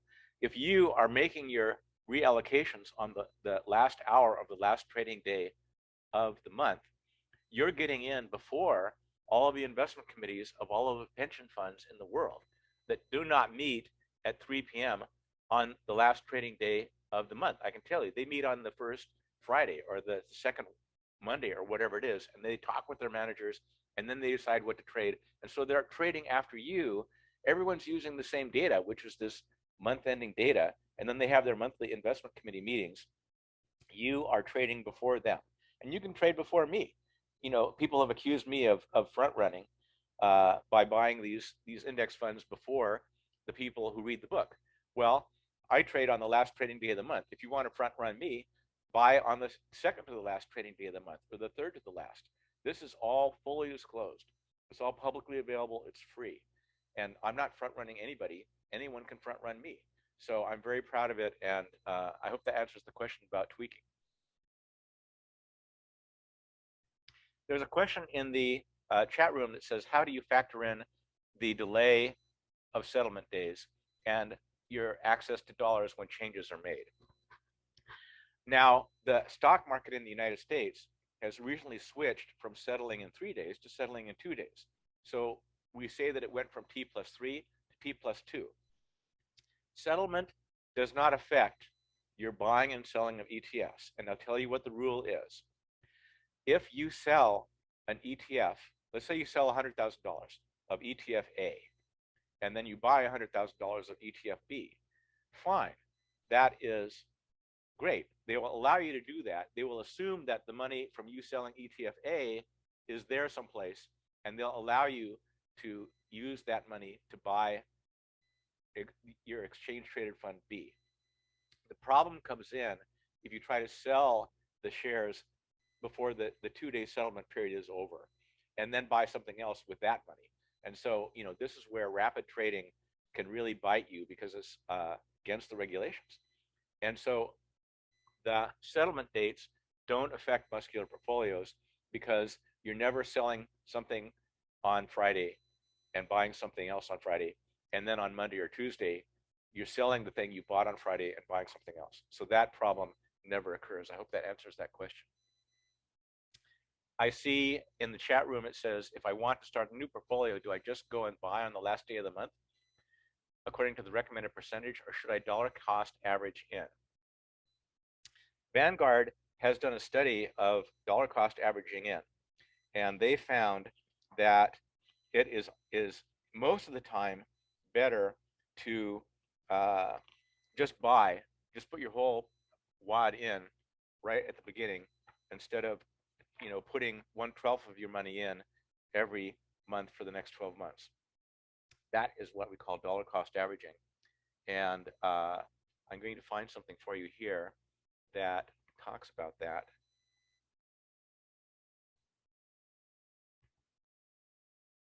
All right, again, this is too small to read, but this is discussed on page 318 of the book. So on 318, it shows that the Vanguard group examined every 12-month period overlapping. So they started in January, started in February, started in March. They went back as far as the records go, which is probably like back to 1926 when they started having really good indexes. And the Vanguard group study showed that immediately investing a lump sum into a balanced portfolio made you richer 2/3 of the time. Phasing your money in 1/12 at a time over a 12-month period was better in less than 1/3 of the cases. And it didn't matter whether it was the United States back to 1926. It says they tested the United Kingdom back to 1976, and they tested Australia back to 1984. Just immediately putting your wad to work in a balanced portfolio gave you more money 2/3 of the time than dollar cost averaging in. Now with the Muscular portfolio, I think that it's even better odds because you are using what is statistically predicted to be the best performing ETFs for the next 30 days. So you don't really have to worry about what's going to happen 60, 90, 120 days from now. In the next 30 days, statistically, these 3 ETFs that are at the top of the rankings have the best chance of going up in the next 30 days. So I would say, don't worry about dollar cost averaging in. Dollar cost averaging is kind of a scam that the lazy portfolios say, well, when the market is crashing and it's in a bear market, you're buying more shares with the money that you're putting in every month. Well, that's a poor excuse for having a portfolio that crashes every 10 or so years. Dollar cost averaging, yes, you're buying more shares, but you've lost 50% of your money that you started with. So who cares how good the price you're getting for the shares that you're buying now? You're crying in the corner because you've lost half of your life savings. So I can't go for that. Did I answer the question of whether I plan to update the book? We do not plan to update the book. It's doing very well. And I kind of hate it when author comes out with a book and then, a few years later they say, oh, never mind, I should have said this. If you have such a poor formula that you have to basically retract it and then substitute a different formula, well, you deceived all the people that followed your formula in the first place, and most people will never hear about your retraction later on. I'm an investigative journalist. I'm very, very proud of the fact that I wrote the weekly Windows column for InfoWorld magazine for 12 years, from 1991 to 2003, when they, almost went out of business, and ultimately the publication did go under. But I never had to post a single correction of anything that I wrote in that 12-year period. That's 12 times 50 columns a year, 600 columns. And InfoWorld magazine had one of the most highly technical readerships of any magazine in the country. They had 300,000 of the most critical bastards that you can think of, and they couldn't find one single error that I had to post a correction about. I'm very proud of that. Well, I think people who are publishing investing books should be held to that same standard. If you're going to put something out and you're going to sell thousands of books, and then 5 years later say, oops, that didn't work, I think you should do this instead, that should be a crime. I'm all for freedom of speech, but the publishing industry is just full of a lot of scams, a lot of games that you can't win. Let's look at that again. Well, great. I think that's all the questions we have. All right. We're at 11:35 now, and we wanted to wrap up. So what I would say is thank you so much for this opportunity to talk about this, and we can all go home. Oh, well, yes. And lots of comments in the chat, compliments in the chat about how transparent this method is. They really appreciate that. And a few who really appreciated your book. Some of us had purchased that a few years ago and, follow it. I know I follow it in my IRA, so I don't have to worry about taxes. But for the taxable accounts, I guess, there is a question, can I start a new portfolio in a taxable account? And, is there anything they should keep in mind? Yes. You will always make more money in a tax deferred account. So there's just no way around that. And as I have said in this presentation, when we studied the effect of subtracting every year taxes on the Papa Bear portfolio, even in the highest tax bracket, which was about 43%, you would still have made a little more money than the S&P 500. That's this blue dotted line here. If you had to pay a 43% tax on your realized gains every year. The truth is that more than 50% of the Papa Bear gains are long-term gains, and those are taxed at a favorable rate. As a matter of fact, the tax is so favorable that people who are in the lowest tax brackets pay no tax whatever on long-term capital gains. Now, this is the 2018 tax rates. They have changed a little bit since that time, but look at this. You're paying 0% tax on long-term capital gains if you're a couple and you have below $77,000, $78,000 of taxable income per year.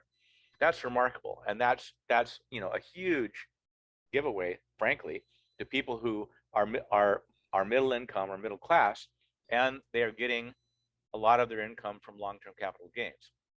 As I said, the Papa Bear portfolio is more than 50% long-term capital gains, and even for the short-term capital gains, you only pay tax if you make a gain, so that's pretty cool. But people need to understand that they're not paying tax on every dollar they make.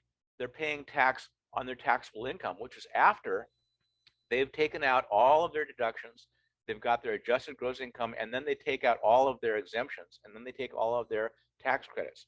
So this is too small to read. It's on page 275 of the book. And this shows that a person who's a high earner, this is maybe a developer for Amazon.com or something, and their gross income is $150,000 per year. When you subtract their standard deduction, it gets down to $120,000. When you subtract itemized deductions, you can get it down even more, and then you subtract tax credits that are available, you get down to a tax of only $2,474 on a gross income of $150,000. and that's an effective tax rate of 1.65%, not this taxpayer's marginal tax rate up here of 24%. So you hear, oh, tax rate's 24%. I'm paying 24% of my money. Well, no, you're not. There's so many loopholes and so many deductions and so many exemptions and so many credits that even a person with, you know, much higher income than the average middle class person, the average wage in the United States, I think, is $55,000. Even a person whose wage is $150,000, they can get their effective tax rate down to 1.65%. And I'm not going to go into why this is, because you can read that whole chapter of the book. But you know, the U.S. tax system is more loophole than law. So, you know, don't go out and be a tax fraud. That's very dangerous. But using completely legal, safe ways, you can reduce your effective tax rate down to the single digits, even if you're a three-figure earner. Celia, did that answer your question? Yes, thank you. That's great. And we're getting over the time here, so I know that we want to be wrapping up. But if there's anything else we want to go over, you know, I've kind of devoted my life to this thing. It would be nice to find some way to make money out of it, but I at least hope that people will go to the website and sign up for the newsletter. And if they want to buy the book too, that's good too. Thank you, Brian. That was a terrific presentation. We appreciate it. You're very welcome.